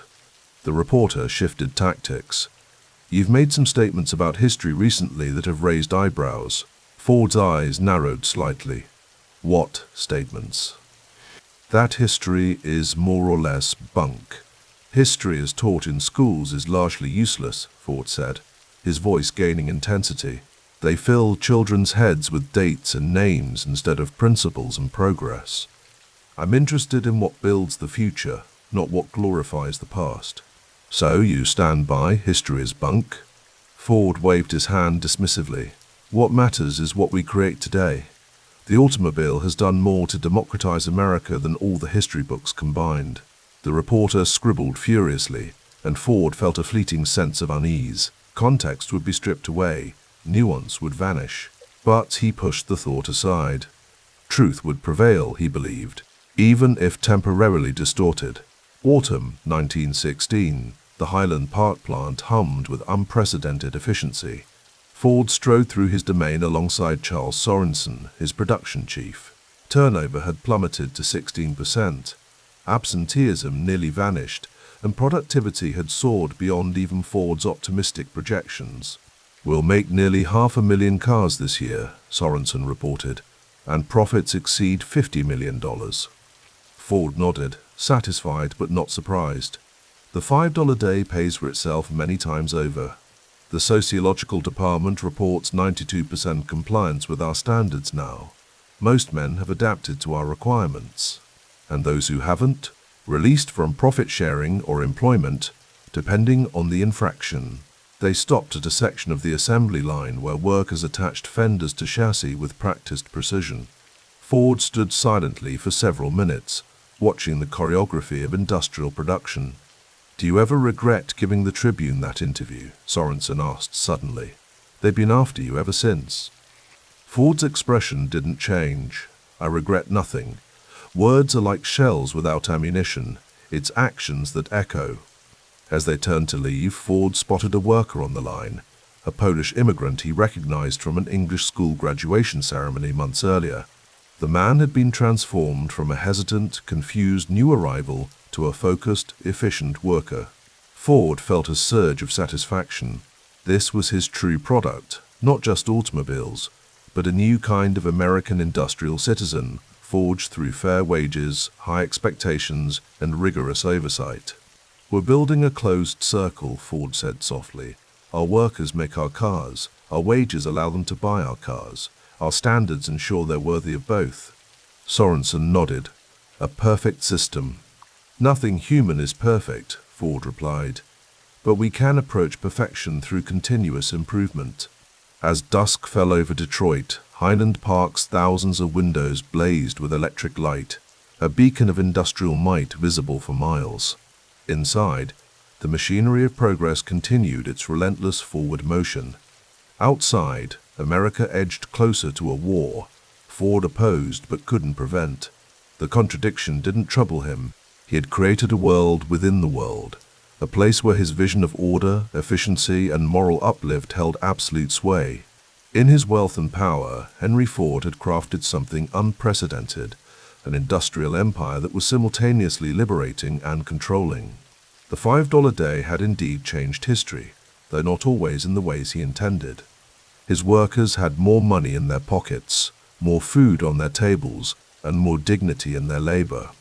They also had investigators in their homes, teachers reshaping their cultures, and morality clauses governing their private lives.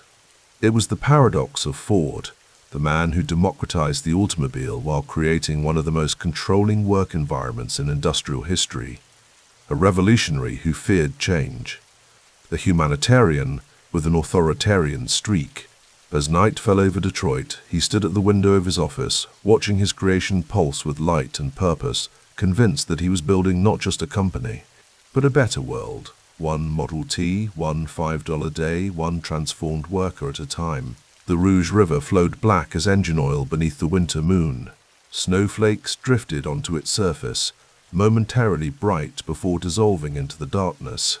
Henry Ford stood on the riverbank, his tall figure silhouetted against the skeletal framework of what would become the world's largest integrated manufacturing complex.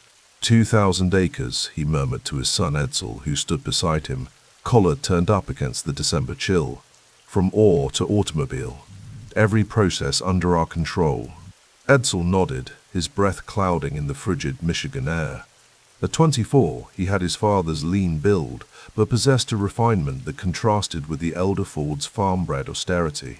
"The war won't last forever," Henry continued, gesturing toward the construction site where concrete foundations were being poured for the first buildings.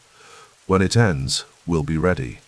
America had entered the Great War 8 months earlier, in April 1917.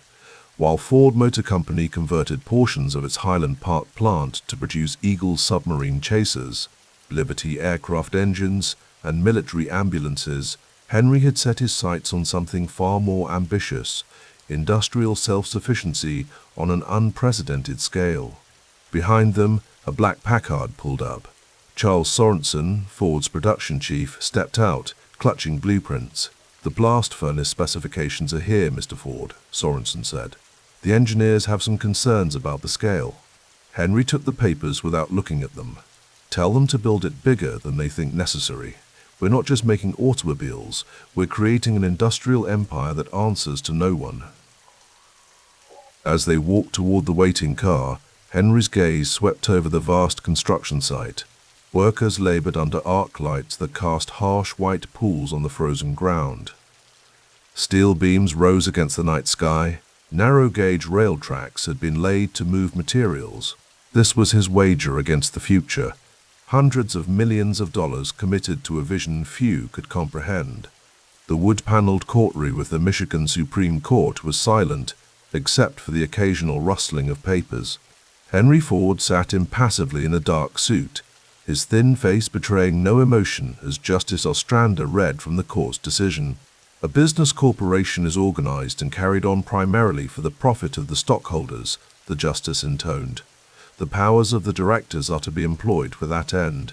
It was February 1919, and the culmination of a legal battle that had begun 3 years earlier when John and Horace Dodge, Minority shareholders in Ford Motor Company sued Henry for reducing dividends despite record profits. Ford had declared his intention to expand production facilities and lower car prices rather than distribute the company's enormous cash reserves to shareholders. "My ambition," Ford had testified, "is to employ still more men, to spread the benefits of this industrial system to the greatest possible number, to help them build up their lives and their homes." The court had rejected this philosophy, ruling that while directors had discretion in declaring dividends, they could not withhold profits indefinitely for purposes contrary to shareholder interests. Ford was ordered to distribute approximately $19 million in special dividends. As the court adjourned, James Couzens, Ford's longtime business manager who had departed the company in 1915 after disagreements with Henry, approached. "Henry," Couzens said, extending his hand. Their relationship had cooled considerably, but mutual respect remained. Ford shook the offered hand. "James, the court may compel you to share profits, but they can't compel you to have partners." Couzens remarked with knowing eyes. A thin smile crossed Ford's face. "Precisely." The Detroit club hummed with quiet conversation and the clink of crystal. In a private dining room, Edsel Ford sat across from Edmund C. Shields, a prominent attorney whose firm had been retained for a delicate operation. "Your father wants to buy out all minority shareholders," Shields said, cutting into his steak. "It's ambitious, even for a man of his resources." "He's been planning this since the Dodge verdict," Edsel replied, his voice low. "He won't be dictated to by partners or courts." Shields nodded. "The old man wants absolute control." "It's not just that," Edsel said, twirling the stem of his water glass. Prohibition was months away, but the Detroit club had already gone dry in anticipation. He believes private ownership will allow us to reinvest without interference. The Rouge development is just the beginning. The price tag will be substantial, approximately $106 million, Edsel said calmly. "We've secured financing through Eastern banks." Shields whistled softly. "That's the largest corporate buyout in American history." "Father wants a proxy company established," Edsel continued. "We'll make the offers through intermediaries. If anyone hesitates—" He paused, measuring his words. "Father is prepared to announce a competing automobile company that would render their shares worthless." Shields raised an eyebrow but said nothing. The tactics were aggressive, but effective. By July, the buyout would be complete, with Henry holding 55% of the company, Edsel 42%, and Henry's wife Clara the remaining 3%. Clara Ford sat at her desk in Fair Lane, the family's newly completed limestone mansion overlooking the Rouge River. Outside, spring had transformed the estate's gardens, though Clara had little interest in the manicured landscape. She was reviewing household accounts, a task she had performed meticulously throughout their 31 years of marriage. Henry entered, removing his pocket watch and setting it on the marble mantelpiece. "The negotiations with the Dodgers concluded today," he said, settling into a leather chair. "They'll sell their shares." Clara nodded, setting down her pen. "All this to avoid paying dividends." A slight smile crossed Henry's face. "It's about more than dividends, Clara. It's about freedom to build without interference. No shareholders demanding profits when I want to expand. No bankers dictating terms. The Rouge will cost a fortune. It's worth every penny. When it's complete, we'll control everything from the iron ore to the finished automobile. No outside suppliers to gouge us. No strikes to halt production." Clara studied her husband's face. At 55, Henry Ford had become the world's most recognized industrialist, his name synonymous with mass production and the democratization of the automobile. Yet wealth and fame had not softened his determination to control his business environment. "You remember the early days," he continued, "when we had to beg for parts, negotiate with suppliers who charged whatever they wanted. Never again." Clara's expression softened. "You've come far from that little brick workshop, and we're just getting started." Henry's eyes gleamed with the intensity that had carried him from a farm boy tinkering with watches to an industrial titan. "The Rouge will transform everything. Vertical integration on a scale no one has imagined." The offices at Highland Park hummed with efficiency. Outside Henry Ford's modest space, secretaries typed correspondence, and messengers hurried between departments. Inside, Ford met with Ernest Kanzler, a financial executive who had married into the family through Edsel's wife's sister. "The election results are final," Kanzler said, placing a newspaper on the desk. The headline read, "Newbury defeats Ford in Senate race." Henry glanced at the paper without touching it. "Truman Newbury outspent me 10-1, bought himself a Senate seat." "You barely campaigned, Henry," Kanzler noted carefully. "No rallies, few speeches." "I let my record speak for itself," Ford replied. "The people know what I stand for." The 1918 Senate race had been an unusual foray into politics for Ford. A lifelong Republican, he had accepted the Democratic nomination, attracted by President Wilson's peace initiatives. Despite minimal campaigning, he had come remarkably close to victory. "Newbury's facing fraud charges for campaign spending, Kanzler added. "The investigation is ongoing." Ford waved his hand dismissively. "Politics is a dirty game. I'm better suited to industry." "Speaking of which," Kanzler continued, unrolling blueprints on the desk, "these are the latest plans for the steel mill at Rouge. We're projecting capacity of 4,000 tons daily when complete." Ford studied the drawings, his fingers tracing the outline of the massive foundry. "Make it larger. We'll need more capacity when the war ends and civilian production resumes. The cost overruns are already substantial." "Money is just paper," Ford said, his voice firm. "Steel is real. Control of raw materials is real. Doubling production capacity is real." Kanzler nodded, making notes. He had learned not to argue with Henry's industrial vision, even when it defied conventional financial wisdom. Snow fell softly outside the windows of the engineering laboratory, a low brick building near the expanding Rouge complex. Charles Sorensen and Henry Ford stood over a scale model of the completed River Rouge plant. "By 1920, we'll have the glass plant operational," Sorensen was saying, pointing to a section of the model. "After that, the final assembly building. From raw materials to finished automobiles, all within our walls." Henry nodded, studying the miniature version of his industrial vision. "And the boats?" "We've commissioned 4 ore freighters," Sorensen replied. "They'll bring iron ore directly from our mines in Michigan's Upper Peninsula to our docks on the Rouge." "Complete integration," Henry murmured. "No middlemen, no dependencies." The door opened, and Edsel entered with several papers. "Father, these need your signature. The bank loans for the shareholder buyout." Henry took the documents but didn't immediately sign them. "When this is complete, we answer to no one, Edsel. No shareholders demanding dividends, no courts telling us how to run our business."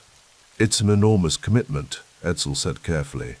"It's necessary," Henry replied, signing the papers with a flourish. "The Dodgers used their Ford dividends to build a competing car company. Never again will we finance our own competition." Sorensen cleared his throat. "There's another matter, Mr. Ford. The unions are making inroads at Packard and some of the smaller manufacturers." Henry's expression hardened. "They won't get a foothold here. Our men are well paid. $5 a day when we announced it in 1914, more now with the war inflation. What more could they want?" "Some are concerned about the pace of the assembly line," Sorensen said, "and the sociological department's home inspections." "The inspections ensure our workers live properly," Henry said dismissively. "Clean homes, good habits, sobriety.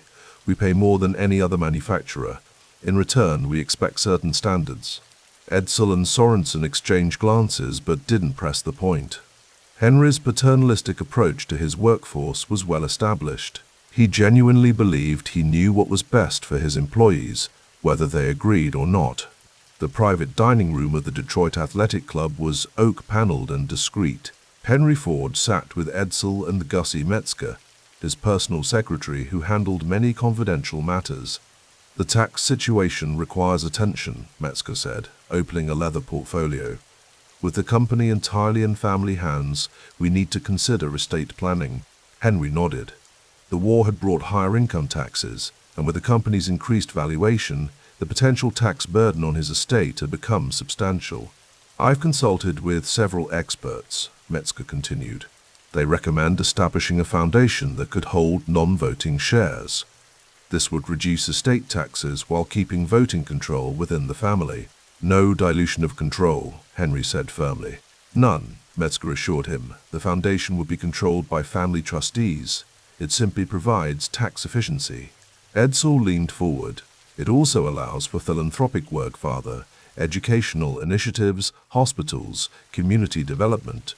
Henry considered this. Draw up the plans, but nothing that interferes with company operations. As they discussed the details, a waiter entered with a telegram for Henry. He read it silently, then placed it in his pocket. The first blast furnace at Rouge will be operational next month, he announced. We're making our own steel ahead of schedule. Edsel raised his water glass. To vertical integration. Henry nodded, satisfaction evident in his lean face. The Rouge complex was taking shape. Blast furnaces, foundries, machine shops, all connected by an intricate network of rail lines and conveyor systems. When completed, it would be the largest integrated factory in the world, capable of transforming raw materials into finished automobiles without dependence on outside suppliers.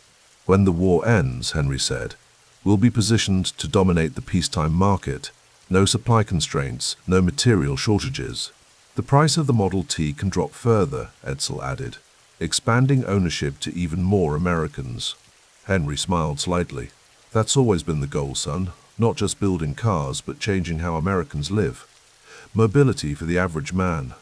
As 1919 drew to a close, Henry Ford stood on an observation platform overlooking the Rouge complex. The transformation was remarkable. Where 2 years earlier there had been only marshy fields along the river, now massive industrial structures rose against the winter sky. Smoke billowed from the first operational blast furnace. Railway cars moved raw materials between buildings. Thousands of workers swarmed the site, completing construction on some buildings while others were already in production. Edsel joined him, stamping his feet against the cold. It's magnificent, Father, he said. Henry nodded. And it's ours. No shareholders to question our decisions, no suppliers to hold us hostage. The buyout of all minority shareholders had been completed months earlier. The Rouge complex was well underway. Ford Motor Company had become a family fiefdom, with Henry firmly in control. We'll need to start planning the next expansion, Henry said, his gaze fixed on the industrial panorama below, the coke ovens, the rolling mill, the glass plant. The war's over, Edsel reminded him. We should be seeing reduced demand for a while. Henry shook his head. Peace means more cars, not fewer. Americans have been deferring purchases. They've developed a taste for mobility. They won't go back to horses and trolleys. In the gathering dusk, the factory lights came on, illuminating the complex in a harsh industrial glow. Henry surveyed his creation with satisfaction. The Rouge was more than a manufacturing facility. It was a declaration of industrial independence, a monument to his belief in self-sufficiency and control. From iron ore to finished automobile, he murmured. Complete integration, complete control. As darkness fell completely, father and son descended from the platform and walked to their waiting car. Behind them, the Rouge continued its relentless activity, machinery humming, men working, materials flowing, all parts of the vast industrial organism that Henry Ford had conceived and brought into being. The car pulled away, headlights cutting through the winter gloom. Inside, Henry sat silently, already planning his next moves in the industrial chess game he played with such consummate skill. The Rouge, the family ownership structure, the vertical integration strategy, all pieces positioned for the battles to come in the new decade. The city of Detroit receded behind them, its skyline glittering with lights. Ahead lay Fair Lane, the family estate, and beyond that, the 1920s, a decade that would see Henry Ford's industrial empire reach its zenith of power and influence. Night wrapped the Rouge like a shroud, indigo darkness pierced by the blast furnace's eternal glow. From his office window, Henry Ford watched the sprawling complex. His industrial cathedral breathed fire into the Michigan sky. 93 buildings spread across 1,000 acres, 16 million square feet, where 75,000 souls transformed raw materials into automobiles. Not just cars, but Model Ts. Always Model Ts. 2 out of every 3 automobiles in America, he whispered to the glass, mine. The statistics pleased him. Numerical confirmation of what he'd always known. Simplicity, reliability, affordability would conquer all. The Rouge stood as testament ore boats docked at one end, finished cars rolling out the other. Between them lay a self-contained universe. Blast furnaces, foundries, machine shops, assembly lines. The most vertically integrated manufacturing facility on Earth. Behind him, a soft knock interrupted his contemplation. Charles Sorensen, production chief, entered with a leather portfolio. The numbers, Mr. Ford. Sorensen's voice was steady, but his eyes betrayed exhaustion. Production at 6,821 units yesterday. Price reduction taking effect next month. $260 per touring car. Ford nodded, satisfaction warming his weathered face. When he'd introduced the Model T in 1908, it had cost $850. Now, 15 years later, his relentless drive for efficiency had cut the price by nearly 2/3 while maintaining margins between 23 and 30%. What's Sloan charging for his Chevrolets now? Ford asked. About $500, sir, and they're still losing money on each one. Ford permitted himself a thin smile. That's the difference between us and General Motors, Charlie. They think about style and credit schemes. We think about value. Sorensen cleared his throat.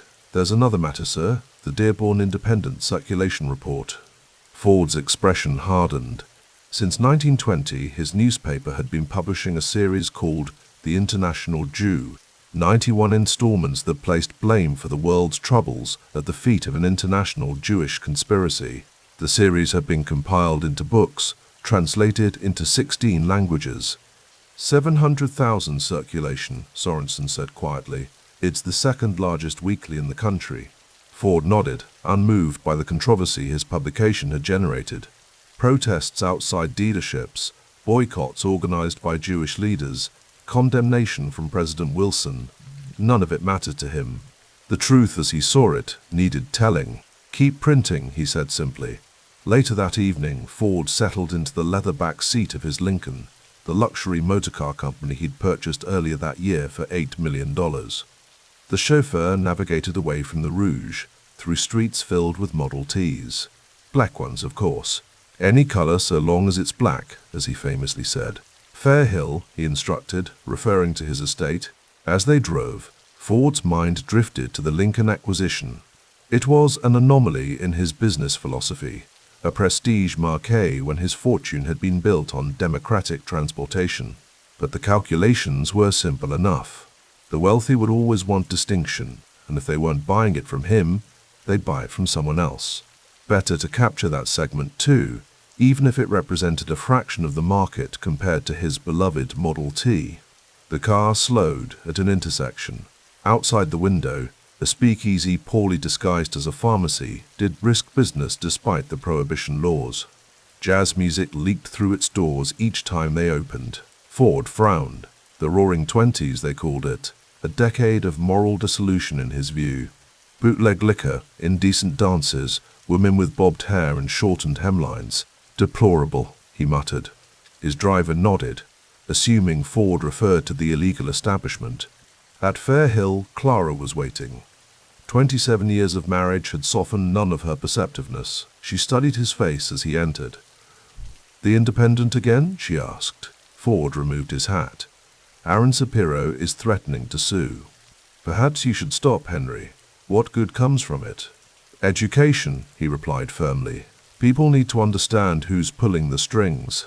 Clara sighed.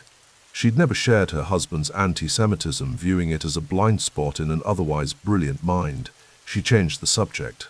Edsel telephoned. "He's been reviewing applications from those Negro colleges in the South." Ford nodded approvingly. Few knew it, but Ford Motor Company employed more black workers than any other automotive manufacturer, nearly 10,000 by some estimates. It wasn't charity, it was strategy. Southern blacks migrating north provided a steady labor supply, often accepting difficult conditions others would not. "Good," Ford said. Tell him to keep recruiting. They're loyal workers, and they buy cars too. Morning arrived with Michigan's characteristic industrial haze. Ford's private rail car carried him to Highland Park, the company's original factory complex before Rouge became the flagship. Here, Ernest Liebold waited with a stack of correspondence. Liebold, Ford's personal secretary, and the editor who oversaw the Dearborn Independent's anti-Semitic content, sorted through matters requiring Ford's attention. "The president of Harvard has written again," Liebold said, adjusting his wire-rimmed glasses, "asking you to cease publication." "File it with the others," Ford replied. "There's also a letter from that dealer in Minneapolis. Jewish customers have organized a boycott. His sales are down 40%. Ford's jaw tightened. "Replace him, sir. If he can't weather temporary pressure, we don't need him. There are thousands waiting for Ford dealerships." It was true. The Ford distribution network had become a marvel of American business. Over 7,000 dealerships across the country, each one a service center and sales outlet, each one extending Ford's reach into every community. The ubiquity was the point. A Model T could be purchased, maintained, and repaired anywhere in America. Later that morning, Ford toured the Rouge with Sorensen and a group of visiting engineers from Japan. The foreigners marveled at the integration, watching iron ore from Michigan's Upper Peninsula arrive by boat, then following its transformation through each stage of production. "The ore that arrived Monday becomes the fender that ships Friday," Sorensen explained. One visitor gestured toward workers on the assembly line, noting their varied complexions. "Your workforce, so many immigrants." Ford nodded. "Poles, Italians, Arabs, Hungarians, and Negroes from the South. If they can work and they'll accept our terms, we hire them." What he didn't mention was the sociological department that investigated employees' private lives, or the English school that required immigrants to learn American customs. Nor did he discuss the relentless pace of the assembly line, a Taylorist nightmare of efficiency that wore men down like machine parts. The tour ended at a loading dock where Model Ts were being placed on rail cars, destined for those 7,000 dealerships across America. "This is what 2 million cars a year looks like, gentlemen," Ford said with quiet pride. That afternoon, Edsel Ford entered his father's office with balance sheets. At 30 years old, the son carried himself with quiet dignity, his tailored suit and refined manners, a contrast to his father's more austere presentation. "The Rouge expansion is nearly complete," Edsel said. $250 million in capital expenditures over the decade. But the returns, he slid a paper across the desk. Revenue projections approach $2 billion annually by decade's end. Henry studied the figures, nodding with satisfaction. The investment case was unassailable. No other manufacturer could match Ford's vertical integration. The cost advantages were simply too great. While competitors purchased components from suppliers at market prices, Ford made his own glass, forged his own steel, cut his own timber, mined his own coal, shaped his own rubber. And the Highland Park workers, have they accepted the line speed up? Edsel hesitated. There's been some turnover. Hire more. If they can't keep pace, they can seek employment elsewhere. The afternoon sun cast long shadows through the office windows as father and son continued reviewing the business. Their conversation was interrupted by a telephone call, which Henry took personally. "Yes, good. Have the papers ready for my signature." He hung up and turned to Edsel. "Cameron agrees to settle." William Cameron had been the nominal editor of the Dearborn Independent, though everyone knew the anti-Semitic content flowed from Ford himself. A lawsuit from Aaron Shapiro, a Jewish lawyer whom the paper had attacked, had finally forced Ford's hand.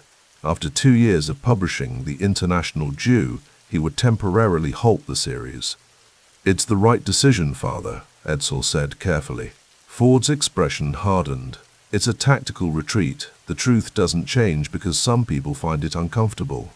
Evening fell over Detroit, the city's population now well over 1 million, its fortune tied inextricably to the automobile. Ford's car carried him through streets where Model Ts dominated, black Beetles scurrying along newly paved roads. Radios played from open windows, a technology rapidly spreading through American households. A phonograph somewhere played jazz, the sound Ford despised as degenerate. At his club, Henry Ford met with Thomas Edison and Harvey Firestone, the triumvirate occasionally dubbed the Millionaire's Camping Club, for their well-publicized outdoor excursions. Edison, increasingly deaf, leaned close to hear Ford over the dining room's ambient noise. "I hear you've bought Lincoln," the inventor said. "Quite a departure from your usual philosophy." Ford shrugged. "It's $8 million to enter a market segment that won't cannibalize our core business. The margins are healthy." Firestone, whose company supplied tires to Ford Motor, smiled. "And here I thought Henry Ford only believed in one model for everyone." "Even I can recognize exceptions," Ford replied. "But make no mistake, the Model T remains our focus. Mass production, standardized parts, vertical integration. That's where the real money is." "And the newspaper?" Edison asked bluntly. "My Jewish friends ask me why you persist with it." Ford's face darkened. "I've suspended that series for now." The conversation shifted to other matters. Prohibition, which Ford supported, the new President Harding, whom Ford distrusted, and the growing stock market, which Ford viewed with suspicion, preferring to keep his company private. Later, alone in his study at Fair Hill, Ford reviewed production reports by lamplight. The numbers told a story few others could fully appreciate. The miracle of scale economics. Each price reduction increased volume, which justified further capital investment, which enabled more efficiency, which allowed lower prices still. It was a virtuous cycle that had made him one of the wealthiest men on earth. A soft knock at the door. Clara entered with a cup of tea. "You should rest, Henry. It's nearly midnight." He accepted the tea but returned his attention to the papers. "Rouge needs another blast furnace, the production bottleneck." "Henry," she interrupted gently, "the factory will still be there tomorrow." He looked up, momentarily disoriented, as if remembering she existed. After a moment, his features softened. "Of course." She sat across from him. "I had lunch with Mrs. Liebold today. She mentioned the newspaper series is ending." "Temporarily," he corrected. Clara studied him. "The damage it's done to your name, Henry. People who would admire everything else, the wages, the affordable cars, even hiring the Negroes when others won't, they can't reconcile it with what you've published." Ford set down his papers. "History will judge me by the automobiles I made available to the common man, not by newspaper articles." "Are you certain?" He had no answer. Outside, the distant glow of the Rouge furnaces colored the night sky, a perpetual sunset from the industrial colossus he'd built. 2 million Model Ts a year, 7,000 dealerships, 50% market share, the largest integrated factory on Earth, and a stain on his legacy that would never wash clean. Morning would bring more balance sheets, more production reports, more decisions about vertical integration and cost reductions. The price of Model Ts would continue falling, reaching $260 by 1924, while Ford's fortune grew. The contradictions would persist. The man who paid the highest wages while driving workers to exhaustion, who opened opportunities to immigrants while condemning some for their heritage, who democratized mobility while nursing dark conspiracy theories. In the quiet of his study, watching the Rouge's distant glow, Henry Ford sipped his tea and contemplated his empire of iron, glass, and rubber, knowing that for all his achievements, history would remember both the cathedral he built and the darkness he harbored. Dusk settled over Dearborn as Henry Ford stood at the windows of his office, watching the last vermilion streaks of sunset reflect off the glass and steel empire he had built. The Rouge plant's smokestacks punctuated the horizon like exclamation points, asserting his industrial might to the world. At 62, Ford commanded a fortune estimated at over $1 billion, a sum so vast it existed only as an abstraction even to him. "They say I'm worth more than the Treasury Department," he murmured to himself, his weathered face impassive in the fading light. "But what good is money that doesn't move?" His secretary placed a leather-bound copy of his newly published book on his desk. "The first edition of Today and Tomorrow, Mr. Ford."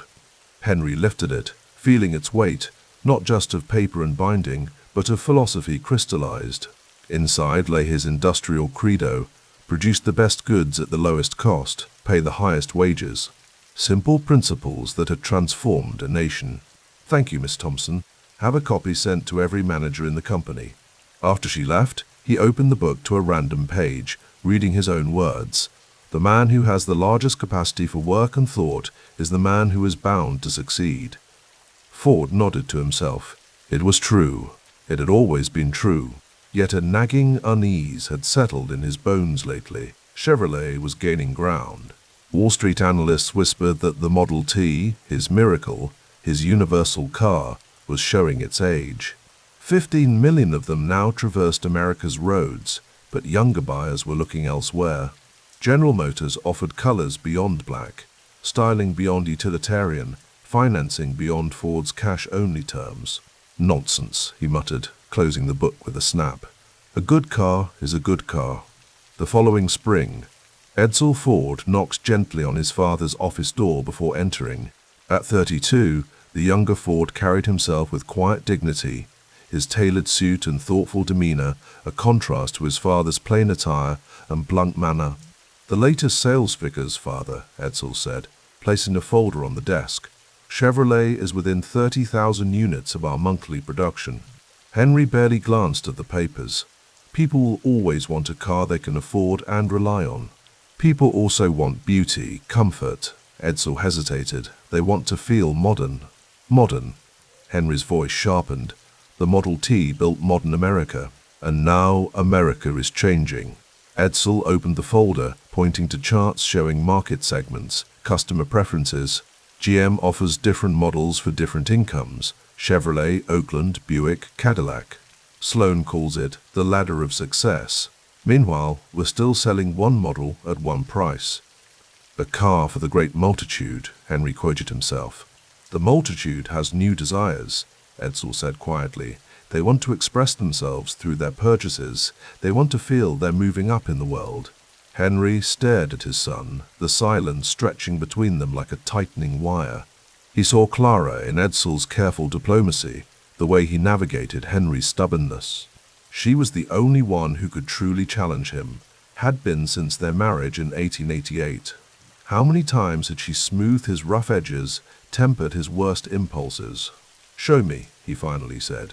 3 weeks later, in a secure workroom deep within the engineering building, Edsel and his designers unveiled clay models of a new Ford Sleeker, with graceful lines and modern appointments. Beside them sat a stripped-down Model T, its familiar silhouette suddenly appearing archaic like a horse-drawn buggy beside a railway car. Henry circled the models slowly. Each step felt like a concession, each moment of consideration a small death of certainty. What would this cost to retool? He asked finally. Joseph Gullum, his longtime engineering chief, cleared his throat.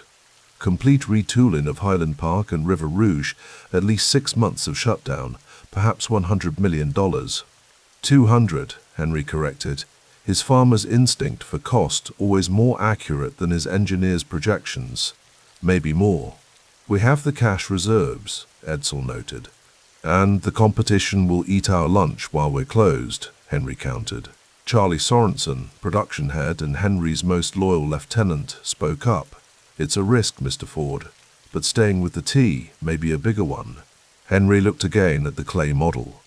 The future, molded in earth tones, and at the Model T, the vehicle that had put America on wheels, that had made his fortune and changed the world. For over 18 years, it had rolled off his assembly lines, each one simpler, each one cheaper, each one exactly like the last. His own words from Today and Tomorrow echoed, "Progress happens when all factors that make for it are ready, and then it is inevitable." "Do it," he said finally. On May 26, 1927, the last Model T rolled off the assembly line. Henry Ford himself drove it from the factory, his face set in grim determination as flashbulbs popped and reporters shouted questions. The Model T was dead. Long live the Model A. For 6 months, the mighty Rouge complex stood largely silent. 60,000 workers were laid off, their families stretched thin in the prosperous late 20s when everyone else seemed to be dancing to jazz and speculating in stocks. The retooling cost mounted $100 million, then $150 million, then $200 million and beyond. Henry watched the hemorrhaging of cash with stoic fatalism. "You've staked everything on this new model," observed his oldest friend Thomas Edison during a visit to Dearborn that summer. The aging inventor, now 80, seemed smaller than Henry remembered, but his eyes retained their sharp intelligence. "Not everything," Henry replied. "We've still got the rouge, the vertical integration, the dealer network, and we've got cash, no debt." Edison nodded. "Always hated debt myself. But change, that's expensive. Ever notice how nature spends lavishly on transitions? The butterfly dissolves completely before reforming." Henry considered this. "I'm not dissolving, just adapting." Edison chuckled. "At our age, Henry, any change feels like dissolution." December 2nd, 1927. Ford showrooms across America unveiled the Model A, 10 million people, nearly 10% of the nation's population crowded dealerships to glimpse the new car. It came in 4 colors, with a streamlined body, safety glass windshield, and a top speed of 65 miles per hour. Henry priced it higher than the final Model T's $500 for the basic roadster, but still well within reach of the average worker. In New York, crowds jammed Fifth Avenue to see the display. In Chicago, police were called to control the throngs. In Detroit, Henry Ford slipped anonymously into a downtown dealership, watching as people climbed over each other to peer inside his creation. "What do you think?" asked a salesman, not recognizing him. "Nice-looking car," Henry replied. "Will it last?" The salesman smiled. "It's a Ford, mister. They're built to last."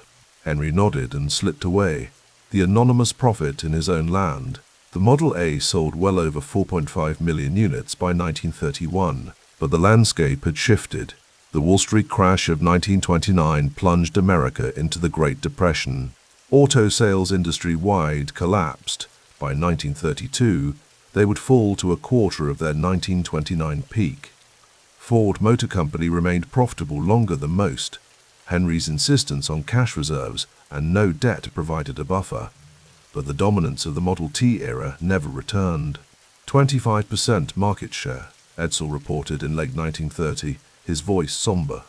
"GM has 32% now. Sloan's strategy is working. People start with a Chevrolet, then move up to a Pontiac or Buick as their circumstances improve." "If their circumstances improve," Henry corrected, gazing out at the breadlines forming in Detroit. "This depression has teeth." Yet even as the economy crumbled, Henry pursued his most audacious vertical integration project yet. Fordlandia, a massive rubber plantation carved from the Brazilian Amazon, consumed millions of dollars and countless hours of planning. 2.5 million acres, he told his board of directors, spreading maps across the conference table. "We'll control our own rubber supply. No more paying whatever the British and Dutch cartels demand." "The soil reports are concerning," ventured one director, "and the local labor situation." "We'll bring American methods," Henry interrupted. "American housing, American wages, American efficiency. It worked in Highland Park, it'll work in Brazil." No one mentioned that Highland Park sat on the outskirts of Detroit, not in an equatorial rainforest. By 1930, Fordlandia had consumed over $8 million and produced not an ounce of commercially viable rubber. The carefully planted rubber trees succumbed to leaf blight. Local workers rebelled against Ford's prohibition of alcohol and imposition of American food and customs. Henry kept pouring money in, his famous practicality blinded by the vision of complete self-sufficiency. In private moments, Clara Ford watched her husband with growing concern. His face had hardened in recent years, lines deepening around his mouth, a certain coldness setting into his eyes. The antisemitic articles in the Dearborn Independent had damaged his reputation. The forced public apology after the Shapiro lawsuit had wounded his pride. "You're building a museum while the world burns," she told him one evening at Fairlane, their limestone mansion on the banks of the Rouge River. Henry looked up from architectural plans for Greenfield Village, his sprawling historical preservation project that would recreate an idealized American past. Complete with Thomas Edison's laboratory, the Wright brothers' bicycle shop, and Henry's own childhood farmhouse. I'm preserving what matters, he replied, before it's all swept away.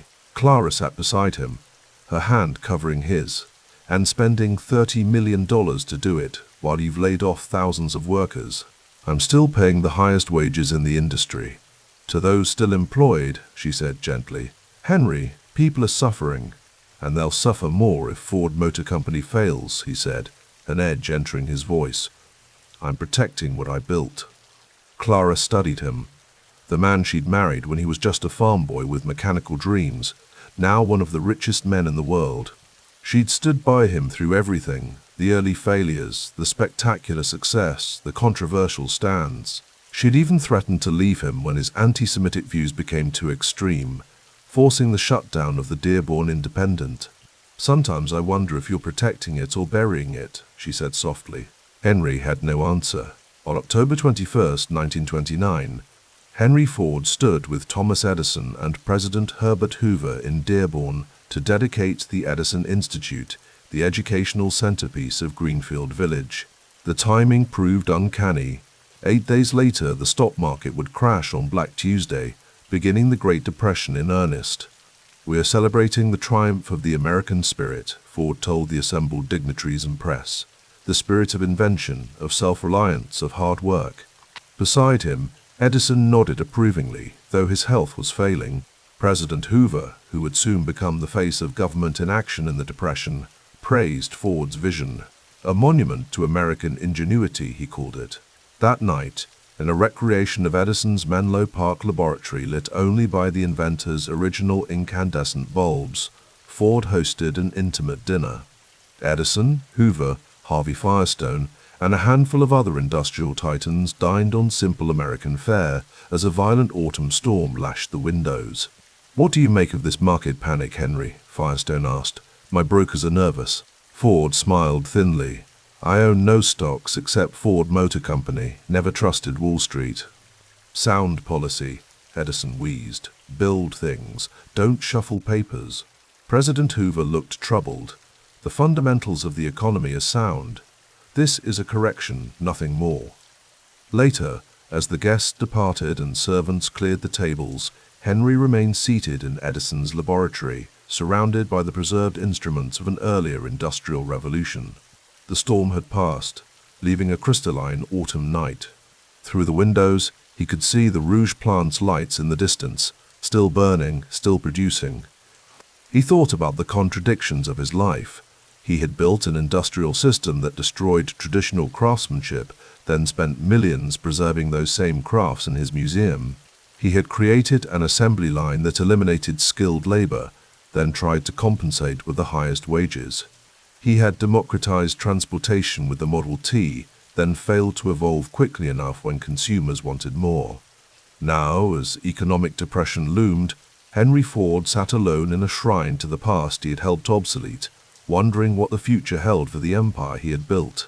The world was changing again, and he was no longer its driver, merely a passenger, moving at a velocity he himself had helped create. In the distance, the Rouge plant's lights flickered, like stars being slowly extinguished. The night air hung heavy over Dearborn, as Henry Ford stood at the window of his office, watching the last shift change at the Rouge complex.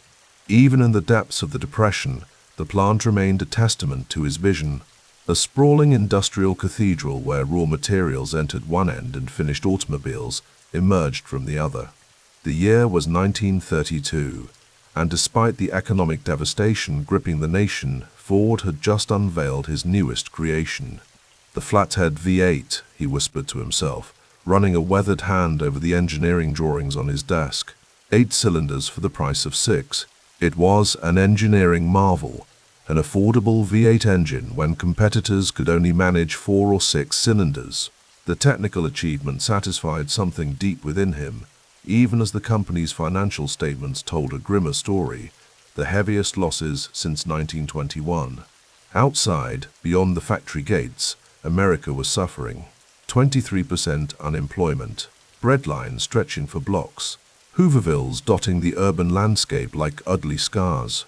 Detroit, once the gleaming example of industrial prosperity, had become a shell of itself. Production had collapsed, tens of thousands laid off.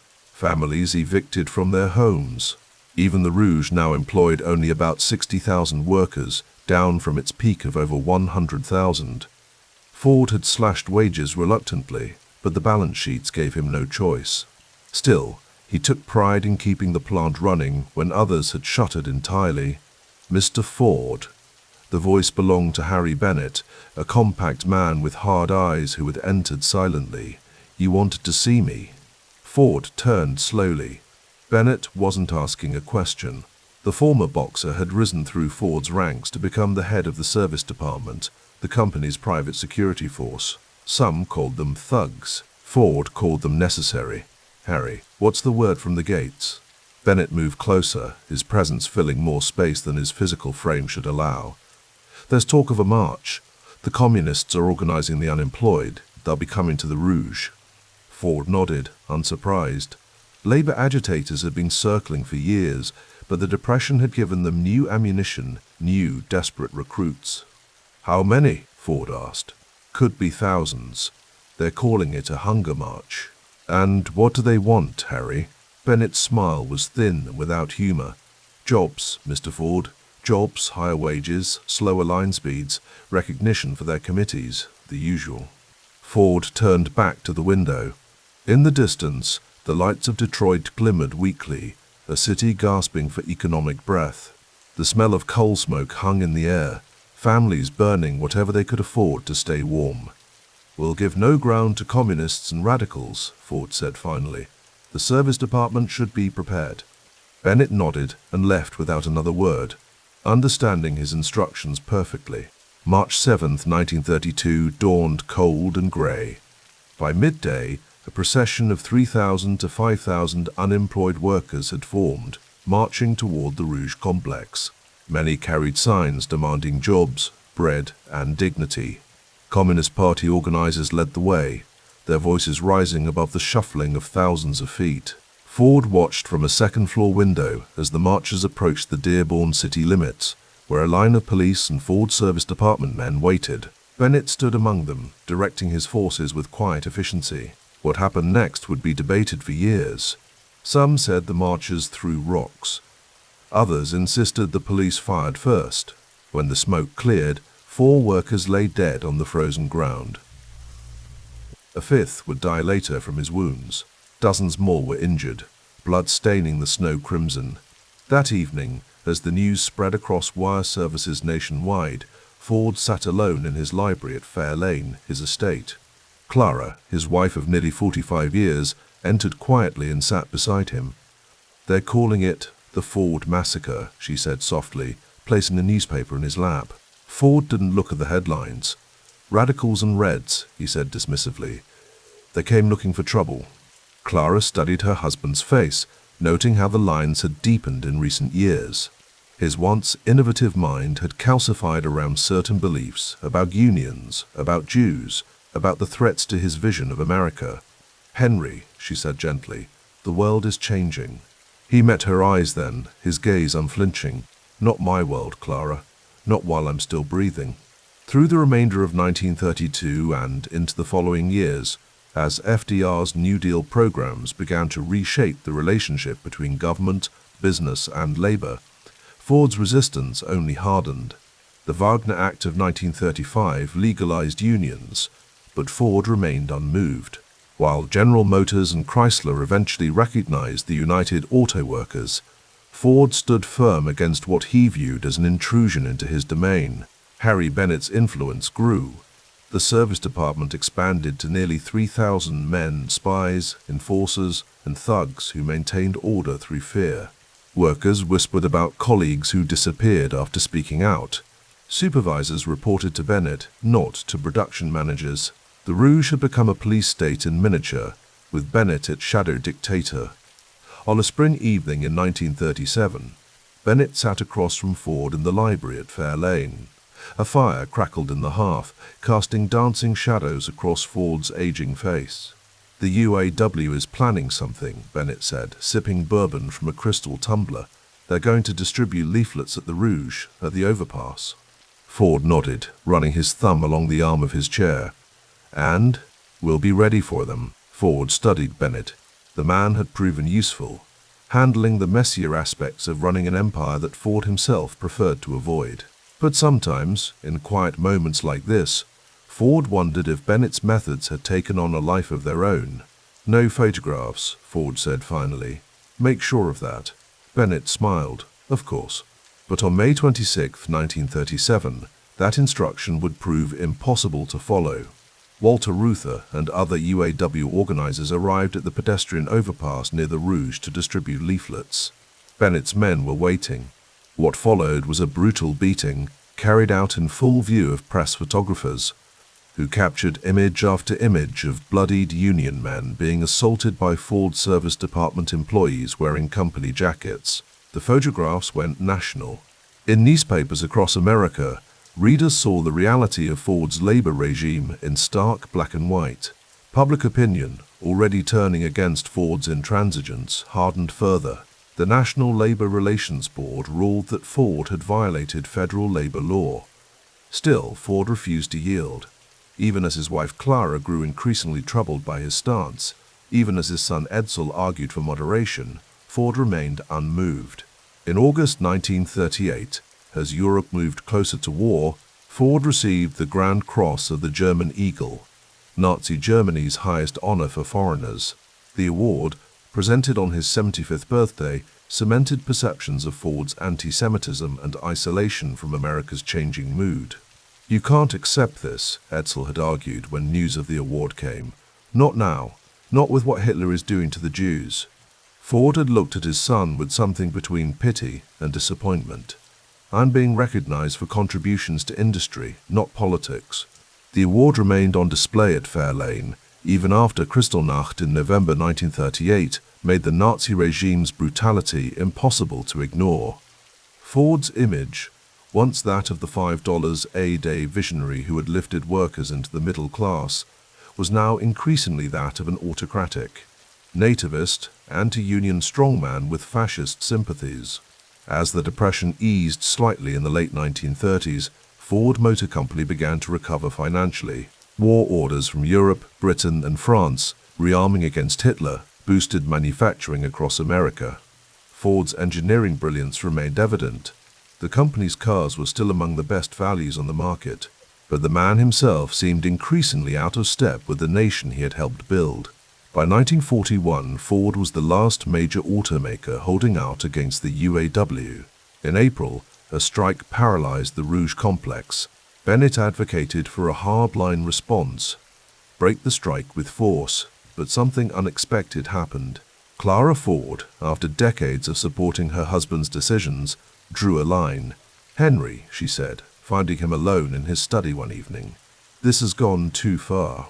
He looked up, surprised by her tone. "The union will destroy everything we've built." Clara sat across from him, her posture straight, her eyes clear and determined. "If you don't sign with the UAW, I'm leaving you." The silence that followed seemed to stretch for eternity. In nearly 50 years of marriage, she had never made such a threat. "You wouldn't," he said finally, but uncertainty had crept into his voice. "I would," she replied simply. "This isn't the man I married. This isn't the vision you once had." Ford stared at his hands, weathered by time and work. Perhaps he saw in them the young mechanic he had once been, tinkering with watches by candlelight. Perhaps he saw the man who had revolutionized industry, who had believed that paying workers well would create customers and prosperity for all. On June 20, 1941, Ford Motor Company signed with the UAW, granting the richest contract in the industry union shop, Jews check-off grievance procedures. Ford's surrender was total, though his resentment remained intact. The following day, Harry Bennett stood in Ford's office, barely containing his fury. "You gave in," Bennett said, accusation heavy in his voice. Ford looked tired, the weight of his 77 years visible in every line of his face. "Even empires have their limits, Harry." Bennett's eyes narrowed. "The men won't respect you for weakness." "The men," Ford said slowly, "haven't respected me for kindness in a long time. That's the tragedy of what we've built." As 1941 drew to a close, America stood on the precipice of war. The contradictions of Henry Ford, the visionary and the autocrat, the innovator and the reactionary, had become impossible to reconcile. The man who had put America on wheels, who had championed the $5 day when other industrialists scoffed, had become a symbol of resistance to the very social progress his early innovations had helped enable. On a December evening, Ford stood again at the window of his office, watching the Rouge complex glitter with lights. The V8 engines his engineers had designed now powered vehicles across America, family cars, police cars, even the getaway cars of notorious bank robbers. It was said that Clyde Barrow, of Bonnie and Clyde fame, had written Ford a letter praising the V8's performance during high-speed escapes. There was irony there, Ford thought. His creations, like his legacy, had taken on lives of their own, serving purposes he never intended. Clara joined him at the window, slipping her hand into his as they gazed out at the industrial empire they had built together. "What do you see when you look out there, Henry?" she asked. He was silent for a long moment. "I see what I built," he said finally, "and what built me." The plant continued to hum into the night, its rhythm unceasing, its future uncertain in a world on the brink of transformation. And Henry Ford, the man who had once changed that world, now watched as it changed around him, leaving him behind like one of his own Model Ts overtaken by newer, faster machines.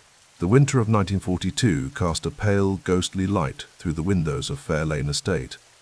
Outside, snow blanketed the grounds of Henry Ford's Dearborn sanctuary, while inside, the titan of industry sat motionless in his favorite chair, watching shadows lengthen across the hardwood floors. At 80 years old, Ford's once commanding frame had grown fragile, his gaze occasionally drifting to some invisible point beyond the walls of the mansion he had built from the fortune of 15 million Model Ts. "They're calling Detroit the arsenal of democracy now," said Charles Sorensen, production chief and one of the few men Ford still trusted, standing with his hat in his hands. "The Willow Run plant is nearly complete. We'll be producing a bomber every hour when we reach capacity." Ford nodded slightly, the muscles in his jaw tightening. Pearl Harbor had changed everything. The America that had once embraced his isolationist views had vanished overnight, replaced by a nation mobilizing for total war. Ford Motor Company, like the rest of American industry, had pivoted entirely to war production. B-24 Liberator bombers, tanks, jeeps, military engines. "How many are working the line now?" Ford asked, his voice thinner than it had been, but still carrying the Midwestern cadence of his farm upbringing. "Over 85,000 at Rouge. We'll have 40,000 at Willow Run when fully staffed," Sorensen replied. "Women on the assembly lines now, thousands of them. Rosie the Riveter, they're calling them in the papers." A ghost of a smile crossed Ford's face. The assembly line, his great innovation, now building the machines that would win the war. Yet the old man's pride was tempered by a nagging unease. His son Edsel, nominally president of the company since 1918, looked increasingly exhausted with each passing day. The strain of navigating between his father's stubborn will and the company's need to modernize had taken a visible toll. "Harry says we should limit military contracts," Ford said, referring to Harry Bennett, the former boxer who ran Ford's intimidating service department and had become the aging industrialist's shadow and whisper. Sorensen's expression darkened at the mention of Bennett. "With respect, Mr. Ford, the government contracts are worth billions. Every automobile manufacturer in America is producing for the war effort." "And the profits?" Ford asked. "Capped by renegotiation. Excess profits taxed at nearly 90%, Sorensen said carefully. "Most surpluses are being reinvested in expanded production facilities." Ford nodded vaguely, his attention drawn to the radio in the corner of the room. The evening news would soon report on rationing changes, war bonds, and battlefront updates. The home front had transformed. Gas rationing had emptied roads of civilian vehicles. Meat, sugar, and rubber were carefully apportioned. Victory gardens sprouted in neighborhoods across America. Even Fair Lane had converted some of its manicured grounds to vegetable production, a symbolic gesture from the man who had once been America's most famous farmer. "Edsel disagrees with Bennett," Ford said after a long silence. It wasn't a question. "Yes, sir, he does." The strain between father and son had never been more evident. Edsel, forward-thinking and diplomatic, continually collided with his father's increasingly rigid worldview and Bennett's malign influence. The younger Ford had championed the company's conversion to war production, while the elder had reluctantly acquiesced, still harboring isolationist sentiments that the public had long since abandoned. The grandfather clock in the hallway chimed 7 times. Sorensen made his excuses and departed, leaving Ford alone with his thoughts and the distant murmur of Clara's voice from another room. After 60 years of marriage, she remained his anchor, though even she could not fully penetrate the walls he had built around himself in recent years. Spring came to Michigan, but brought no renewal for the Ford family. On a rainy afternoon in May 1943, Henry Ford sat motionless beside Clara in the parlor of Fair Lane. The doctor had just left after delivering the news they had dreaded. Edsel's condition was terminal. Stomach cancer, exacerbated by undulating ulcers that many attributed to the stress of navigating his father's company and enduring his father's constant undermining. "He's only 49, Clara whispered, her fingers trembling as they clutched a handkerchief. Ford said nothing, his weathered face unreadable. Inside, a tempest of emotions, guilt, grief, regret. Regret surged beneath his stoic exterior. Edsel had been his only son, groomed since childhood to inherit the industrial empire Ford had built. Yet Ford had never truly relinquished control, continuing to second-guess and override his son's decisions even after making him president. When Edsel died on May 26, 1943, something broke permanently in the old man. At 80 years old, Henry Ford found himself president of Ford Motor Company once again. The title that should have passed to his grandson, Henry Ford, II, remained with him, a burden he was no longer equipped to carry. "The company is hemorrhaging," Charles Sorensen reported in the fall of 1943, standing in Ford's office at Rouge. "Military contracts are keeping us afloat, but our management structure is collapsing." Ford stared out the window at the factory complex that had once been the wonder of the industrial world. The River Rouge plant, a mile-long behemoth that took in raw materials at one end and produced complete automobiles at the other, had been his crowning achievement. Now, it symbolized his failing grip. "What does Bennett say?" Ford asked. "Bennett is purging executives who were loyal to Edsel," Sorensen replied carefully. "Quality control is suffering. The War Department has expressed concerns." Ford nodded absently. Small strokes had affected his memory. Conversations sometimes drifted from his grasp like smoke. Bennett, always at his elbow, whispered interpretations and suggestions that increasingly served Bennett's interests rather than the company's. By early 1945, the situation had grown dire. Ford Motor Company was losing an estimated $10 million per month. The man who had once revolutionized industrial production now presided over a crumbling management structure. Executives feared Bennett more than they respected the aging founder. Henry Ford II, fresh from naval service, watched in dismay as his grandfather's legacy teetered on the brink of collapse.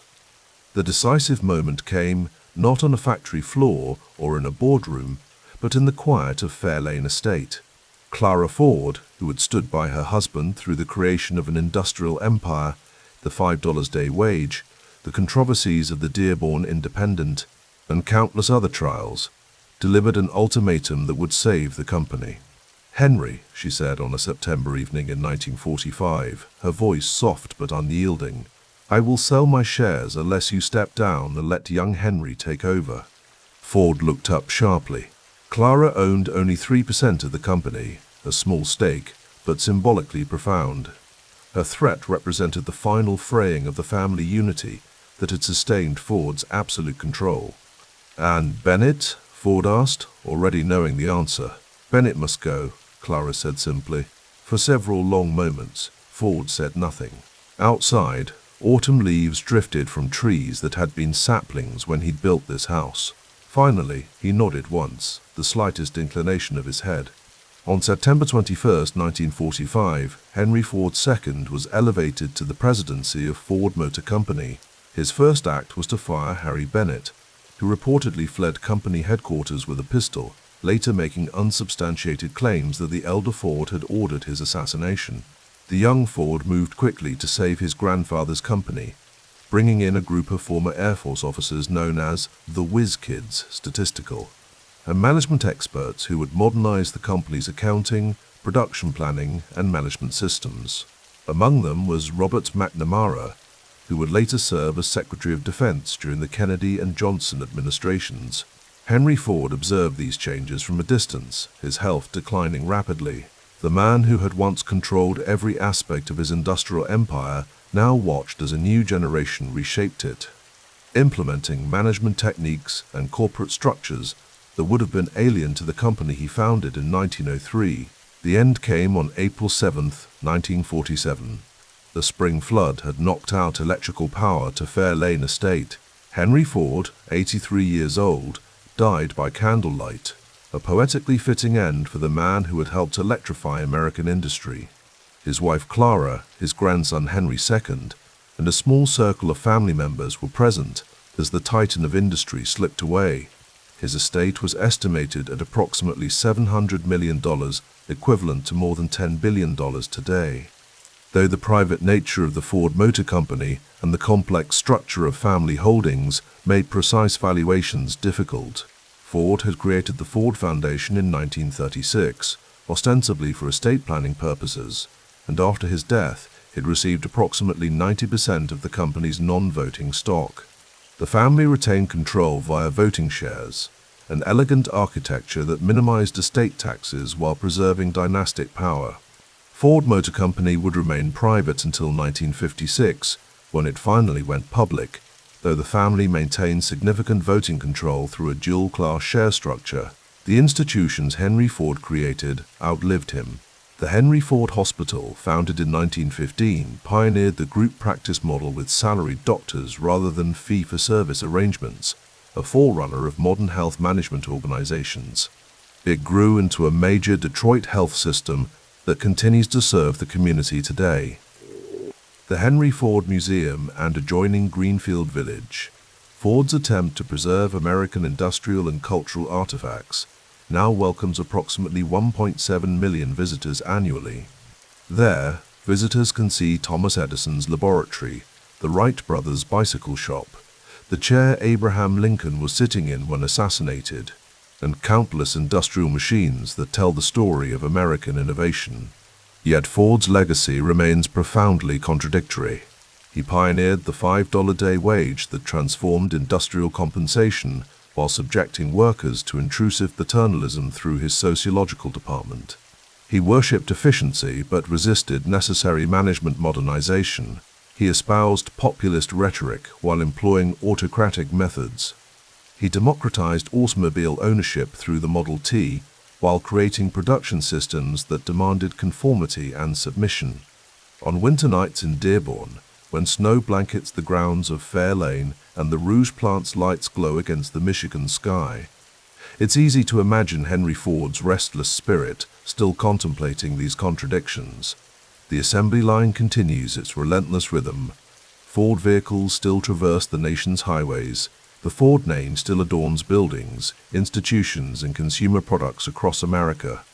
The long shadow of Henry Ford stretches across a century of American life, in the mass production methods that build our goods, in the management systems that govern our workplaces, in the tension between technological efficiency and human dignity, in the perpetual American debate about wealth, power, and responsibility. Henry Ford didn't invent the automobile, the assembly line, or interchangeable parts, but he scaled them to society, changing levels and, in doing so, helped create the modern world we inhabit today.